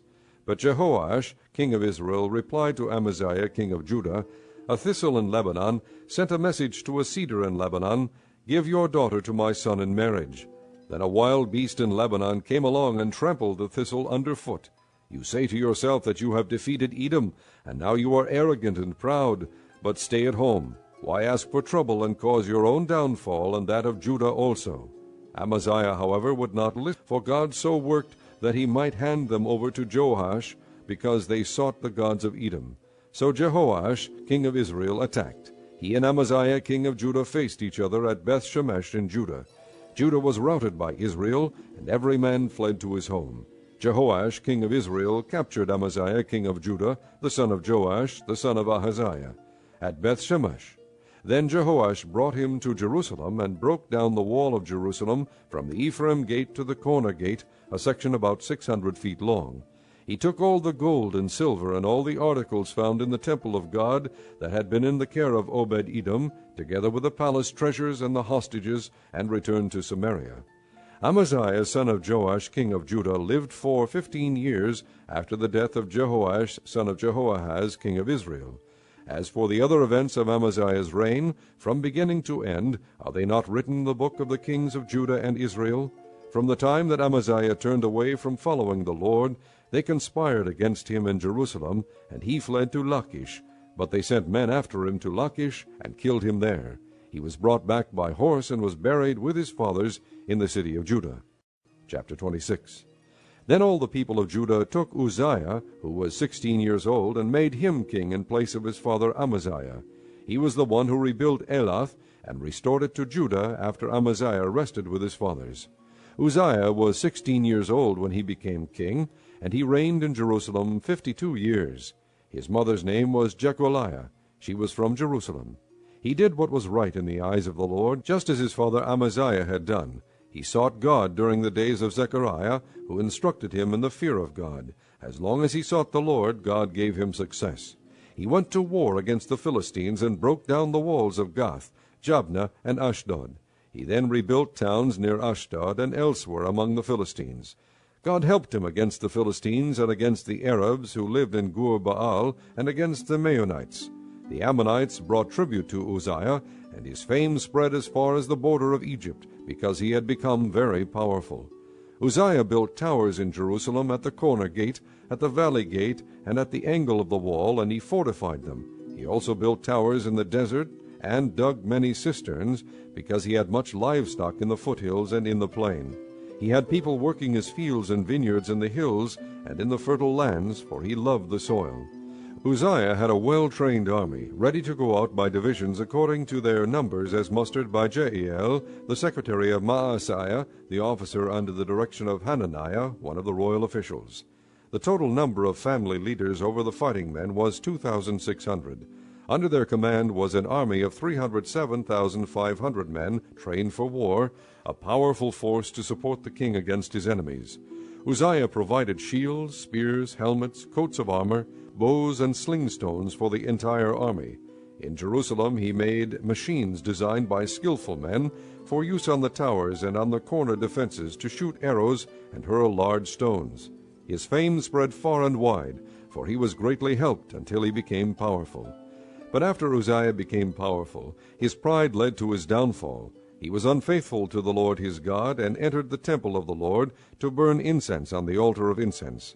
Azariah the priest, with 80 other courageous priests of the Lord, followed him in. They confronted him and said, "It is not right for you, Uzziah, to burn incense to the Lord. That is for the priests, the descendants of Aaron, who have been consecrated to burn incense. Leave the sanctuary, for you have been unfaithful, and you will not be honored by the Lord God." Uzziah, who had a censer in his hand, ready to burn incense, became angry. While he was raging at the priests in their presence before the incense altar in the Lord's temple, leprosy broke out on his forehead. When Azariah the chief priest and all the other priests looked at him, they saw that he had leprosy on his forehead, so they hurried him out. Indeed, he himself was eager to leave, because the Lord had afflicted him. King Uzziah had leprosy until the day he died. He lived in a separate house, leprous, and excluded from the temple of the Lord. Jotham his son had charge of the palace and governed the people of the land. The other events of Uzziah's reign from the beginning to end are recorded by the prophet Isaiah, son of Amoz. Uzziah rested with his fathers and was buried near them in a field for burial that belonged to the kings, for people said he had leprosy, and Jotham his son succeeded him as king. Chapter 27. Jotham was 25 years old when he became king, and he reigned in Jerusalem 16 years. His mother's name was Jerusha, daughter of Zadok. He did what was right in the eyes of the Lord, just as his father Uzziah had done, but unlike him he did not enter the temple of the Lord. The people, however, continued their corrupt practices. Jotham rebuilt the upper gate of the temple of the Lord, and did extensive work on the wall at the hill of Ophel. He built towns in the Judean hills, and forts and towers in the wooded areas. Jotham made war on the king of the Ammonites and conquered them. That year the Ammonites paid him 100 talents of silver, 10,000 cores of wheat, and 10,000 cores of barley. The Ammonites brought him the same amount also in the second and third years.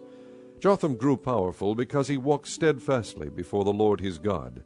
The other events in Jotham's reign, including all his wars and the other things he did, are written in the book of the kings of Israel and Judah. He was 25 years old when he became king, and he reigned in Jerusalem 16 years. Jotham rested with his fathers and was buried in the city of David, and Ahaz his son succeeded him as king.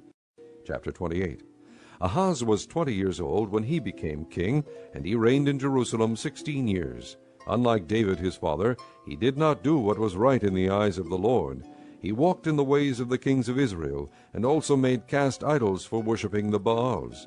He burned sacrifices in the valley of Ben-Hinnom, and sacrificed his sons in the fire, following the detestable ways of the nations the Lord had driven out before the Israelites. He offered sacrifices and burned incense at the high places, on the hilltops, and under every spreading tree. Therefore the Lord his God handed him over to the king of Aram. The Arameans defeated him, and took many of his people as prisoners, and brought them to Damascus. He was also given into the hands of the king of Israel, who inflicted heavy casualties on him. In one day Pekah son of Remaliah killed 120,000 soldiers in Judah, because Judah had forsaken the Lord, the God of their fathers. Zichri, an Ephraimite warrior, killed Maaseiah, the king's son, Azrikam, the officer in charge of the palace, and Elkanah, second to the king. The Israelites took captive from their kinsmen 200,000 wives, sons, and daughters. They also took a great deal of plunder, which they carried back to Samaria. But a prophet of the Lord named Oded was there, and he went out to meet the army when it returned to Samaria. He said to them, Because the Lord, the God of your fathers, was angry with Judah, he gave them into your hand. But you have slaughtered them in a rage that reaches to heaven. And now you intend to make the men and women of Judah and Jerusalem your slaves. But aren't you also guilty of sins against the Lord your God? Now listen to me. Send back your fellow countrymen you have taken as prisoners, for the Lord's fierce anger rests on you. Then some of the leaders in Ephraim, Azariah son of Jehohanan, Berechiah son of Meshillemoth, Jehizkiah son of Shallum, and Amasa son of Hadlai, confronted those who were arriving from the war. You must not bring those prisoners here, they said, or we will be guilty before the Lord. Do you intend to add to our sin and guilt? For our guilt is already great, and his fierce anger rests on Israel. So the soldiers gave up the prisoners and plunder in the presence of the officials and all the assembly. The men designated by name took the prisoners, and from the plunder they clothed all who were naked. They provided them with clothes and sandals, food and drink, and healing balm. All those who were weak they put on donkeys. So they took them back to their fellow countrymen at Jericho, the city of palms, and returned to Samaria. At that time King Ahaz sent to the king of Assyria for help. The Edomites had again come and attacked Judah and carried away prisoners, while the Philistines had raided towns in the foothills and in the Negev of Judah. They captured and occupied Beth-Shemesh, Aijalon, and Gederoth, as well as Soko, Timnah, and Gimzo, with their surrounding villages. The Lord had humbled Judah because of Ahaz, king of Israel, for he had promoted wickedness in Judah, and had been most unfaithful to the Lord. Tiglath-Pileser, king of Assyria, came to him, but he gave him trouble instead of help. Ahaz took some of the things from the temple of the Lord, and from the royal palace, and from the princes, and presented them to the king of Assyria, but that did not help him. In his time of trouble, King Ahaz became even more unfaithful to the Lord. He offered sacrifices to the gods of Damascus, who had defeated him, for he thought, Since the gods of the kings of Aram have helped them, I will sacrifice to them, so they will help me. But they were his downfall, and the downfall of all Israel. Ahaz gathered together the furnishings from the temple of God, and took them away. He shut the doors of the Lord's temple, and set up altars at every street corner in Jerusalem. In every town in Judah he built high places to burn sacrifices to other gods, and provoked the Lord, the God of his fathers, to anger. The other events of his reign and all his ways, from beginning to end, are written in the book of the kings of Judah and Israel. Ahaz rested with his fathers, and was buried in the city of Jerusalem, but he was not placed in the tombs of the kings of Israel. And Hezekiah his son succeeded him as king. Chapter 29. Hezekiah was 25 years old when he became king, and he reigned in Jerusalem 29 years. His mother's name was Abijah, daughter of Zechariah. He did what was right in the eyes of the Lord, just as his father David had done. In the first month of the first year of his reign, he opened the doors of the temple of the Lord and repaired them. He brought in the priests and the Levites, assembled them in the square on the east side, and said, Listen to me, Levites. Consecrate yourselves now, and consecrate the temple of the Lord, the God of your fathers. Remove all defilement from the sanctuary. Our fathers were unfaithful. They did evil in the eyes of the Lord our God, and forsook him. They turned their faces away from the Lord's dwelling place, and turned their backs on him. They also shut the doors of the portico, and put out the lamps. They did not burn incense or present any burnt offerings at the sanctuary to the God of Israel. Therefore the anger of the Lord has fallen on Judah and Jerusalem. He has made them an object of dread and horror and scorn, as you can see with your own eyes. This is why our fathers have fallen by the sword, and why our sons and daughters and our wives are in captivity. Now I intend to make a covenant with the Lord, the God of Israel, so that his fierce anger will turn away from us. My sons, do not be negligent now, for the Lord has chosen you to stand before him and serve him, to minister before him, and to burn incense. Then these Levites set to work. From the Kohathites, Mahath son of Amasai, and Joel son of Azariah. From the Merarites, Kish son of Abdi, and Azariah son of Jehalalel. From the Gershonites, Joah son of Zimmah, and Adin son of Joah. From the descendants of Eliasaphan, Shimri and Jael. From the descendants of Asa, Zechariah and Mattaniah. From the descendants of Haman, Jahiel and Shimei. From the descendants of Jeduthun, Shemaiah and Uzziel. When they had assembled their brothers and consecrated themselves, they went in to purify the temple of the Lord, as the king had ordered, following the word of the Lord. The priests went into the sanctuary of the Lord to purify it. They brought out to the courtyard of the Lord's temple everything unclean that they found in the temple of the Lord. The Levites took it and carried it out to the Kidron valley. They began the consecration on the 1st day of the 1st month, and by the 8th day of the month they reached the portico of the Lord. For 8 more days they consecrated the temple of the Lord itself, finishing on the 16th day of the 1st month. Then they went in to King Hezekiah and reported, "We have purified the entire temple of the Lord, the altar of burnt offering with all its utensils, and the table for setting out the consecrated bread with all its articles. We have prepared and consecrated all the articles that King Ahaz removed in his unfaithfulness while he was king. They are now in front of the Lord's altar." Early the next morning King Hezekiah gathered the city officials together and went up to the temple of the Lord. They brought 7 bulls, 7 rams, 7 male lambs, and 7 male goats as a sin offering for the kingdom, for the sanctuary, and for Judah. The king commanded the priests, the descendants of Aaron, to offer these on the altar of the Lord. So they slaughtered the bulls, and the priests took the blood and sprinkled it on the altar. Next they slaughtered the rams and sprinkled their blood on the altar. Then they slaughtered the lambs and sprinkled their blood on the altar.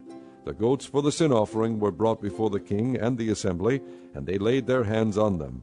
The priests then slaughtered the goats and presented their blood on the altar for a sin offering to atone for all Israel, because the king had ordered the burnt offering and the sin offering for all Israel.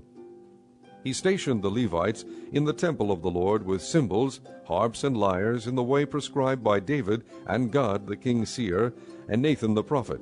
This was commanded by the Lord through his prophets. So the Levites stood ready with David's instruments, and the priests with their trumpets. Hezekiah gave the order to sacrifice the burnt offering on the altar. As the offering began, singing to the Lord began also, accompanied by trumpets and the instruments of David king of Israel. The whole assembly bowed in worship, while the singers sang and the trumpeters played. All this continued until the sacrifice of the burnt offering was completed. When the offerings were finished, the king and everyone present with him knelt down and worshipped. King Hezekiah and his officials ordered the Levites to praise the Lord with the words of David and of Asaph the seer. So they sang praises with gladness and bowed their heads and worshipped. Then Hezekiah said, "You have now dedicated yourselves to the Lord. Come and bring sacrifices and thank offerings to the temple of the Lord." So the assembly brought sacrifices and thank offerings, and all whose hearts were willing brought burnt offerings. The number of burnt offerings the assembly brought was 70 bulls, 100 rams, and 200 male lambs, all of them for burnt offerings to the Lord. The animals consecrated as sacrifices amounted to 600 bulls and 3,000 sheep and goats. The priests, however, were too few to skin all the burnt offerings, so their kinsmen the Levites helped them until the task was finished, and until other priests had been consecrated, for the Levites had been more conscientious in consecrating themselves than the priests had been. There were burnt offerings in abundance, together with the fat of the fellowship offerings and the drink offerings that accompanied the burnt offerings. So the service of the temple of the Lord was reestablished. Hezekiah and all the people rejoiced at what God had brought about for his people, because it was done so quickly. Chapter 30. Hezekiah sent word to all Israel and Judah, and also wrote letters to Ephraim and Manasseh, inviting them to come to the temple of the Lord in Jerusalem and celebrate the Passover to the Lord, the God of Israel. The king and his officials and the whole assembly in Jerusalem decided to celebrate the Passover in the 2nd month. They had not been able to celebrate it at the regular time, because not enough priests had consecrated themselves, and the people had not assembled in Jerusalem. The plan seemed right both to the king and to the whole assembly. They decided to send a proclamation throughout Israel, from Beersheba to Dan, calling the people to come to Jerusalem and celebrate the Passover to the Lord, the God of Israel. It had not been celebrated in large numbers according to what was written. At the king's command, couriers went throughout Israel and Judah with letters from the king and from his officials, which read, "People of Israel, Return to the Lord, the God of Abraham, Isaac, and Israel, that he may return to you who are left, who have escaped from the hand of the kings of Assyria. Do not be like your fathers and brothers, who were unfaithful to the Lord, the God of their fathers, so that he made them an object of horror, as you see. Do not be stiff-necked, as your fathers were. Submit to the Lord. Come to the sanctuary which he has consecrated forever. Serve the Lord your God, so that his fierce anger will turn away from you. If you return to the Lord, then your brothers and your children will be shown compassion by their captors, and will come back to this land, for the Lord your God is gracious and compassionate. He will not turn his face from you if you return to him. The couriers went from town to town in Ephraim and Manasseh, as far as Zebulun, but the people scorned and ridiculed them. Nevertheless, some men of Asher, Manasseh, and Zebulun humbled themselves and went to Jerusalem. Also in Judah the hand of God was on the people to give them unity of mind, to carry out what the king and his officials had ordered, following the word of the Lord. A very large crowd of people assembled in Jerusalem to celebrate the Feast of Unleavened Bread in the 2nd month. They removed the altars in Jerusalem, and cleared away the incense altars, and threw them into the Kidron valley. They slaughtered the Passover lamb on the 14th day of the 2nd month. The priests and the Levites were ashamed and consecrated themselves, and brought burnt offerings to the temple of the Lord. Then they took up their regular positions as prescribed in the law of Moses, the man of God. The priests sprinkled the blood handed to them by the Levites.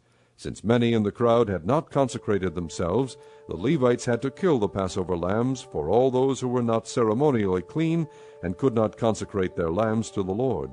Although most of the many people who came from Ephraim, Manasseh, Issachar, and Zebulun had not purified themselves, yet they ate the Passover, contrary to what was written. But Hezekiah prayed for them, saying, May the Lord, who is good, pardon everyone who sets his heart on seeking God, the Lord, the God of his fathers, even if he is not clean according to the rules of the sanctuary. And the Lord heard Hezekiah, and healed the people. The Israelites who were present in Jerusalem celebrated the Feast of Unleavened Bread for 7 days with great rejoicing, while the Levites and priests sang to the Lord every day, accompanied by the Lord's instruments of praise. Hezekiah spoke encouragingly to all the Levites, who showed good understanding of the service of the Lord. For the 7 days they ate their assigned portion, and offered fellowship offerings, and praised the Lord, the God of their fathers. The whole assembly then agreed to celebrate the festival 7 more days, so for another 7 days they celebrated joyfully.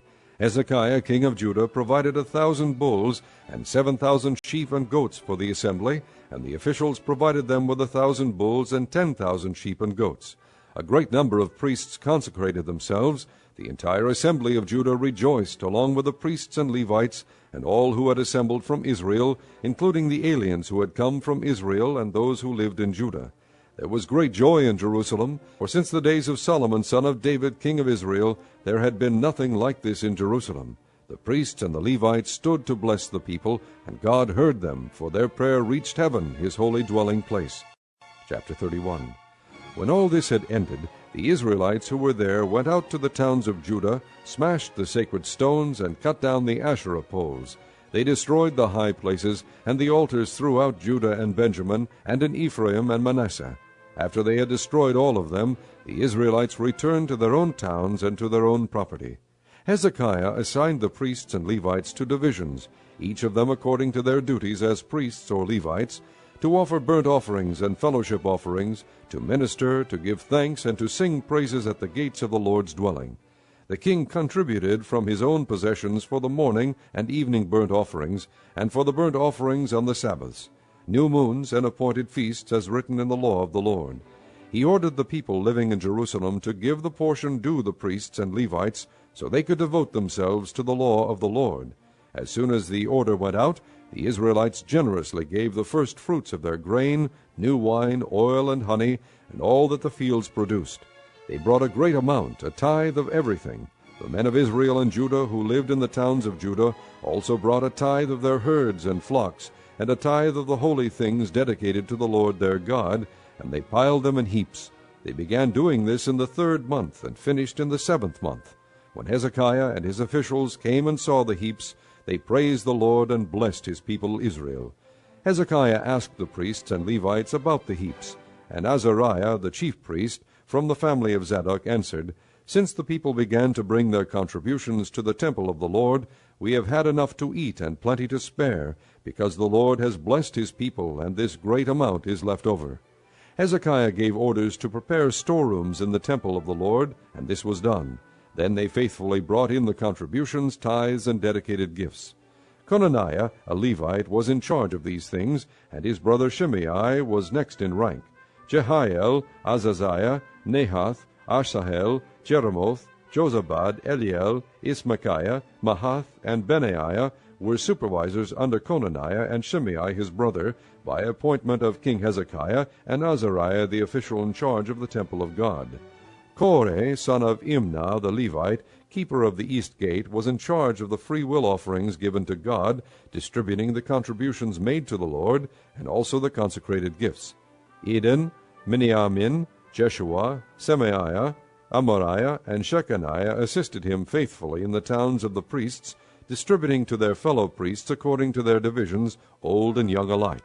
In addition, they distributed to the males 3 years old or more, whose names were in the genealogical records, all who would enter the temple of the Lord to perform the daily duties of their various tasks, according to their responsibilities and their divisions. And they distributed to the priests enrolled by their families in the genealogical records, and likewise to the Levites 20 years old or more, according to their responsibilities and their divisions. They included all the little ones, the wives and the sons and daughters of the whole community, listed in these genealogical records, for they were faithful in consecrating themselves. As for the priests, the descendants of Aaron, who lived on the farmlands around their towns, or in any other towns, men were designated by name to distribute portions to every male among them, and to all who were recorded in the genealogies of the Levites. This is what Hezekiah did throughout Judah, doing what was good and right and faithful before the Lord his God. In everything that he undertook in the service of God's temple and in obedience to the law and the commands, he sought his God and worked wholeheartedly, and so he prospered. Chapter 32. After all that Hezekiah had so faithfully done, Sennacherib, king of Assyria, came and invaded Judah, laid siege to the fortified cities, thinking to conquer them for himself. When Hezekiah saw that Sennacherib had come and that he intended to make war on Jerusalem, he consulted with his officials and military staff about blocking off the water from the springs outside the city, and they helped him. A large force of men assembled, and they blocked all the springs and the stream that flowed through the land. Why should the kings of Assyria come and find plenty of water, they said. Then he worked hard, repairing all the broken sections of the wall and building towers on it. He built another wall outside that one, and reinforced the supporting terraces of the city of David. He also made large numbers of weapons and shields. He appointed military officers over the people, and assembled them before him in the square at the city gate, and encouraged them with these words, Be strong and courageous. Do not be afraid or discouraged because of the king of Assyria and the vast army with him, for there is a greater power with us than with him. With him is only the arm of flesh, but with us is the Lord our God to help us and to fight our battles. And the people gained confidence from what Hezekiah the king of Judah said. Later, when Sennacherib king of Assyria and all his forces were laying siege to Lachish, he sent his officers to Jerusalem with this message for Hezekiah king of Judah and for all the people of Judah who were there. This is what Sennacherib king of Assyria says, On what are you basing your confidence that you remain in Jerusalem under siege? When Hezekiah says, The Lord our God will save us from the hand of the king of Assyria, he is misleading you, to let you die of hunger and thirst. Did not Hezekiah himself remove this God's high places and altars, saying to Judah and Jerusalem, You must worship before one altar and burn sacrifices on it? Do you not know what I and my fathers have done to all the peoples of the other lands? Were the gods of those nations ever able to deliver their land from my hand? Who of all the gods of these nations that my fathers destroyed has been able to save his people from me? How then can your God deliver you from my hand? Now do not let Hezekiah deceive you and mislead you like this. Do not believe him, for no God of any nation or kingdom has been able to deliver his people from my hand or the hand of my fathers. How much less will your God deliver you from my hand? Sennacherib's officers spoke further against the Lord God and against his servant Hezekiah. The king also wrote letters insulting the Lord, the God of Israel, and saying this against him, Just as the gods of the peoples of the other lands did not rescue their people from my hand, so the God of Hezekiah will not rescue his people from my hand. Then they called out in Hebrew to the people of Jerusalem who were on the wall, to terrify them and make them afraid in order to capture the city. They spoke about the God of Jerusalem as they did about the gods of the other peoples of the world, the work of men's hands. King Hezekiah and the prophet Isaiah son of Amoz cried out in prayer to heaven about this. And the Lord sent an angel, who annihilated all the fighting men and the leaders and officers in the camp of the Assyrian king. So he withdrew to his own land in disgrace, and when he went into the temple of his God, some of his sons cut him down with a sword. So the Lord saved Hezekiah and the people of Jerusalem from the hand of Sennacherib, king of Assyria, and from the hand of all others. He took care of them on every side. Many brought offerings to Jerusalem for the Lord, and valuable gifts for Hezekiah king of Judah. From then on he was highly regarded by all the nations. In those days Hezekiah became ill, and was at the point of death. He prayed to the Lord, who answered him and gave him a miraculous sign.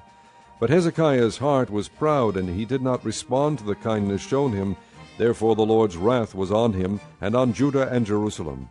Then Hezekiah repented of the pride of his heart, as did the people of Jerusalem. Therefore the Lord's wrath did not come upon them during the days of Hezekiah. Hezekiah had very great riches and honor, treasuries for his silver and gold, and for his precious stones, spices, shields, and all kinds of valuables. He also made buildings to store the harvest of grain, new wine, and oil, and he made stalls for various kinds of cattle, and pens for the flocks. He built villages and acquired great numbers of flocks and herds, for God had given him very great riches. It was Hezekiah who blocked the upper outlet of the Gihon spring and channeled the water down to the west side of the city of David. He succeeded in everything he undertook. But when envoys were sent by the rulers of Babylon to ask him about the miraculous sign that had occurred in the land, God left him to test him and to know everything that was in his heart. The other events of Hezekiah's reign and his acts of devotion are written in the vision of the prophet Isaiah, son of Amoz, in the book of the kings of Judah and Israel. Hezekiah rested with his fathers, and was buried on the hill where the tombs of David's descendants are.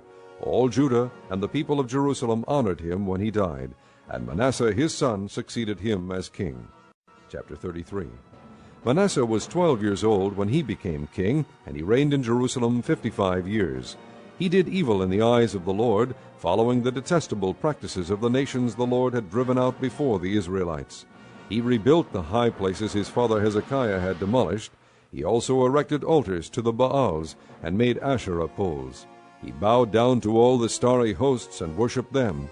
He built altars in the temple of the Lord, of which the Lord had said, My name will remain in Jerusalem forever. In both courts of the temple of the Lord he built altars to all the starry hosts.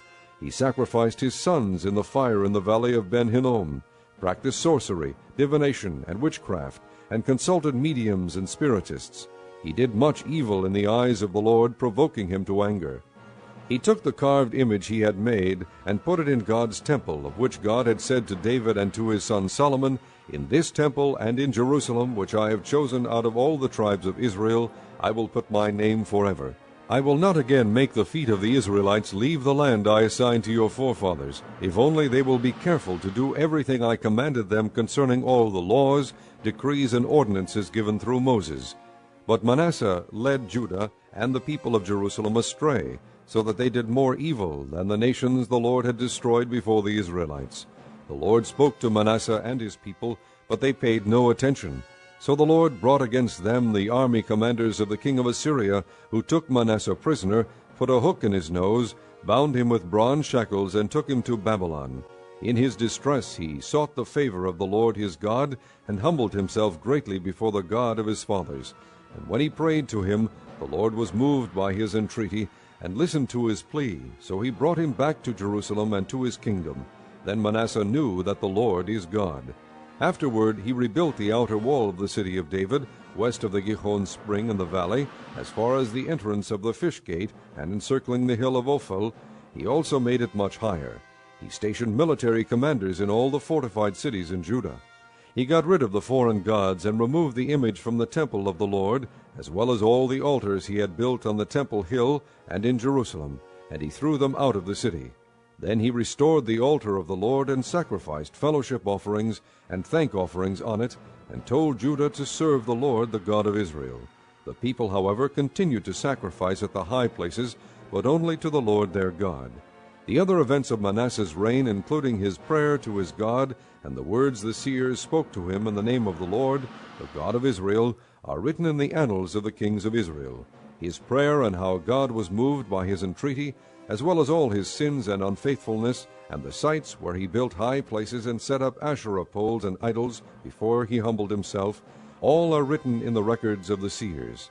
Manasseh rested with his fathers, and was buried in his palace, and Amon his son succeeded him as king. Amon was 22 years old when he became king, and he reigned in Jerusalem 2 years. He did evil in the eyes of the Lord, as his father Manasseh had done. Amon worshipped and offered sacrifices to all the idols Manasseh had made. But unlike his father Manasseh, he did not humble himself before the Lord. Amon increased his guilt. Amon's officials conspired against him and assassinated him in his palace. Then the people of the land killed all who had plotted against King Amon, and they made Josiah his son king in his place. Chapter 34. Josiah was 8 years old when he became king, and he reigned in Jerusalem 31 years. He did what was right in the eyes of the Lord, and walked in the ways of his father David, not turning aside to the right or to the left. In the 8th year of his reign, while he was still young, he began to seek the God of his father David. In his 12th year he began to purge Judah and Jerusalem of high places, Asherah poles, carved idols, and cast images. Under his direction the altars of the Baals were torn down. He cut to pieces the incense altars that were above them, and smashed the Asherah poles, the idols, and the images. These he broke to pieces and scattered over the graves of those who had sacrificed to them. He burned the bones of the priests on their altars, and so he purged Judah and Jerusalem. In the towns of Manasseh, Ephraim, and Simeon, as far as Naphtali, and in the ruins around them, he tore down the altars and the Asherah poles, and crushed the idols to powder, and cut to pieces all the incense altars throughout Israel. Then he went back to Jerusalem. In the 18th year of Josiah's reign, to purify the land and the temple, he sent Shaphan, son of Azaliah, and Maaseiah, the ruler of the city, with Joah, son of Joahaz, the recorder, to repair the temple of the Lord. They went to Hilkiah the high priest, and gave him the money that had been brought into the temple of God, which the Levites, who were the doorkeepers, had collected from the people of Manasseh, Ephraim, and the entire remnant of Israel, and from all the people of Judah and Benjamin, and the inhabitants of Jerusalem. Then they entrusted it to the men appointed to supervise the work on the Lord's temple. These men paid the workers who repaired and restored the temple. They also gave money to the carpenters and builders to purchase dressed stone and timber for joists and beams for the buildings that the kings of Judah had allowed to fall into ruin. The men did the work faithfully. Over them to direct them were Jahath and Obadiah, Levites descended from Merari, and Zechariah and Meshullam, descended from Kohath. The Levites, all who were skilled in playing musical instruments, had charge of the laborers and supervised all the workers from job to job. Some of the Levites were secretaries, scribes, and doorkeepers. While they were bringing out the money that had been taken into the temple of the Lord, Hilkiah the priest found the book of the law of the Lord that had been given through Moses. Hilkiah said to Shaphan the secretary, "I have found the book of the law in the temple of the Lord." He gave it to Shaphan. Then Shaphan took the book to the king and reported to him, "Your officials are doing everything that has been committed to them. They have paid out the money that was in the temple of the Lord, and have entrusted it to the supervisors and workers." Then Shaphan the secretary informed the king, "Hilkiah the priest has given me a book." And Shaphan read from it in the presence of the king.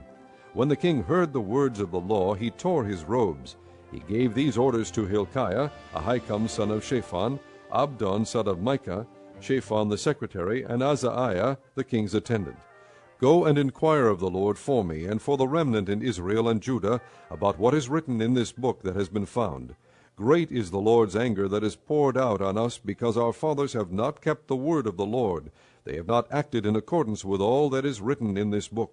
Hilkiah and those the king had sent with him went to speak to the prophetess Huldah, who was the wife of Shallum, son of Tokath, the son of Hazarah, keeper of the wardrobe. She lived in Jerusalem in the 2nd district. She said to them, "This is what the Lord, the God of Israel, says. Tell the man who sent you to me, this is what the Lord says. I am going to bring disaster on this place and its people, all the curses written in the presence of the king of Judah, because they have forsaken me and burned incense to other gods, and provoked me to anger by all that their hands have made. My anger will be poured out on this place and will not be quenched. Tell the king of Judah, who sent you to inquire of the Lord, this is what the Lord, the God of Israel, says concerning the words you heard. Because your heart was responsive, and you humbled yourself before God when you heard what he spoke against this place and its people, and because you humbled yourself before me, and tore your robes and wept in my presence, I have heard you, declares the Lord. Now I will gather you to your fathers, and you will be buried in peace. Your eyes will not see all the disaster I am going to bring on this place and on those who live here. So they took her answer back to the king. Then the king called together all the elders of Judah and Jerusalem. He went up to the temple of the Lord with the men of Judah, the people of Jerusalem, the priests and the Levites, all the people from the least to the greatest. He read in their hearing all the words of the book of the covenant which had been found in the temple of the Lord. The king stood by his pillar and renewed the covenant in the presence of the Lord, to follow the Lord and keep his commands, regulations, and decrees with all his heart and all his soul, and to obey the words of the covenant written in this book. Then he had everyone in Jerusalem and Benjamin pledge themselves to it.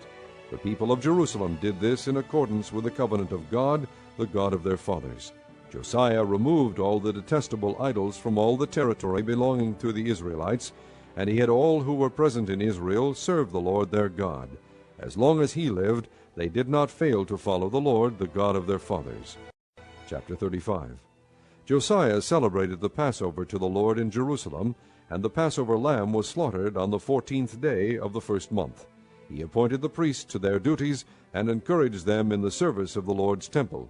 He said to the Levites, who instructed all Israel, and who had been consecrated to the Lord, Put the sacred ark in the temple that Solomon son of David, king of Israel, built.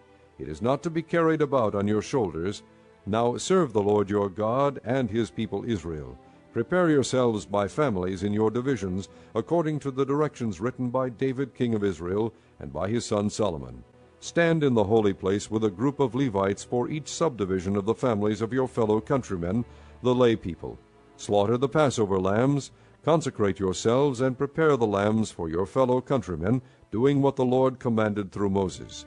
Josiah provided for all the lay people who were there a total of 30,000 sheep and goats for the Passover offerings, and also 3,000 cattle, all from the king's own possessions. His officials also contributed voluntarily to the people and the priests and Levites. Hilkiah, Zechariah, and Jehiel, the administrators of God's temple, gave the priests 2,600 Passover offerings and 300 cattle.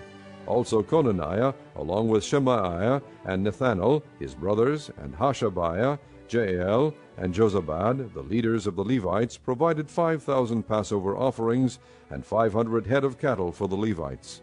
The service was arranged, and the priests stood in their places with the Levites in their divisions, as the king had ordered.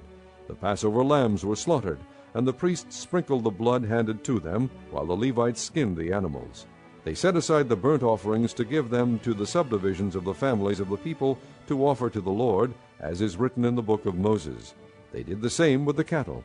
They roasted the Passover animals over the fire as prescribed, and boiled the holy offerings in pots, cauldrons, and pans, and served them quickly to all the people. After this they made preparations for themselves and for the priests, because the priests, the descendants of Aaron, were sacrificing the burnt offerings and the fat portions until nightfall. So the Levites made preparations for themselves and for the Aaronic priests.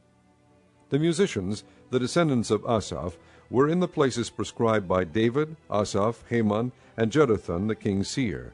The gatekeepers at each gate did not need to leave their posts, because their fellow Levites made the preparations for them. So at that time the entire service of the Lord was carried out for the celebration of the Passover and the offering of burnt offerings on the altar of the Lord, as King Josiah had ordered. The Israelites who were present celebrated the Passover at that time, and observed the feast of unleavened bread for 7 days. The Passover had not been observed like this in Israel since the days of the prophet Samuel, and none of the kings of Israel had ever celebrated such a Passover as did Josiah with the priests, the Levites, and all Judah and Israel who were there with the people of Jerusalem. This Passover was celebrated in the 18th year of Josiah's reign. After all this, when Josiah had set the temple in order, Necho king of Egypt went up to fight at Carchemish on the Euphrates, and Josiah marched out to meet him in battle. But Necho sent messengers to him, saying, What quarrel is there between you and me, O king of Judah? It is not you I am attacking at this time, but the house with which I am at war. God has told me to hurry, so stop opposing God who is with me, or he will destroy you. Josiah, however, would not turn away from him, but disguised himself to engage him in battle. He would not listen to what Necho had said at God's command, but went to fight him on the plain of Megiddo. Archers shot King Josiah, and he told his officers, Take me away, I am badly wounded. So they took him out of his chariot, put him in the other chariot he had, and brought him to Jerusalem, where he died. He was buried in the tombs of his fathers, and all Judah and Jerusalem mourned for him. Jeremiah composed laments for Josiah, and to this day all the men and women singers commemorate Josiah in the laments. These became a tradition in Israel, and are written in the laments. The other events of Josiah's reign and his acts of devotion, according to what is written in the law of the Lord, all the events from beginning to end, are written in the book of the kings of Israel and Judah. Chapter 36. And the people of the land took Jehoahaz son of Josiah, and made him king in Jerusalem in place of his father. Jehoahaz was 23 years old when he became king, and he reigned in Jerusalem 3 months. The king of Egypt dethroned him in Jerusalem, and imposed on Judah a levy of 100 talents of silver and a talent of gold. The king of Egypt made Eliakim, a brother of Jehoahaz, king over Judah and Jerusalem, and changed Eliakim's name to Jehoiakim. But Necho took Eliakim's brother Jehoahaz, and carried him off to Egypt. Jehoiakim was 25 years old when he became king, and he reigned in Jerusalem 11 years. He did evil in the eyes of the Lord his God. Nebuchadnezzar king of Babylon attacked him, and bound him with bronze shackles to take him to Babylon. Nebuchadnezzar also took to Babylon articles from the temple of the Lord, and put them in his temple there. The other events of Jehoiakim's reign, the detestable things he did, and all that was found against him, are written in the book of the kings of Israel and Judah. And Jehoiakim his son succeeded him as king. Jehoiakim was 18 years old when he became king, and he reigned in Jerusalem 3 months and 10 days. He did evil in the eyes of the Lord. In the spring, King Nebuchadnezzar sent for him, and brought him on, together with articles of value from the temple of the Lord, and he made Jehoiakim's uncle Zedekiah king over Judah and Jerusalem. Zedekiah was 21 years old when he became king, and he reigned in Jerusalem 11 years. He did evil in the eyes of the Lord his God, and did not humble himself before Jeremiah the prophet, who spoke the word of the Lord. He also rebelled against King Nebuchadnezzar, who had made him take an oath in God's name. He became stiff-necked, and hardened his heart, and would not turn to the Lord, the God of Israel. Furthermore, all the leaders of the priests and the people became more and more unfaithful, following all the detestable practices of the nations, and defiling the temple of the Lord, which he had consecrated in Jerusalem. The Lord, the God of their fathers, sent word to them through his messengers again and again, because he had pity on his people and on his dwelling place.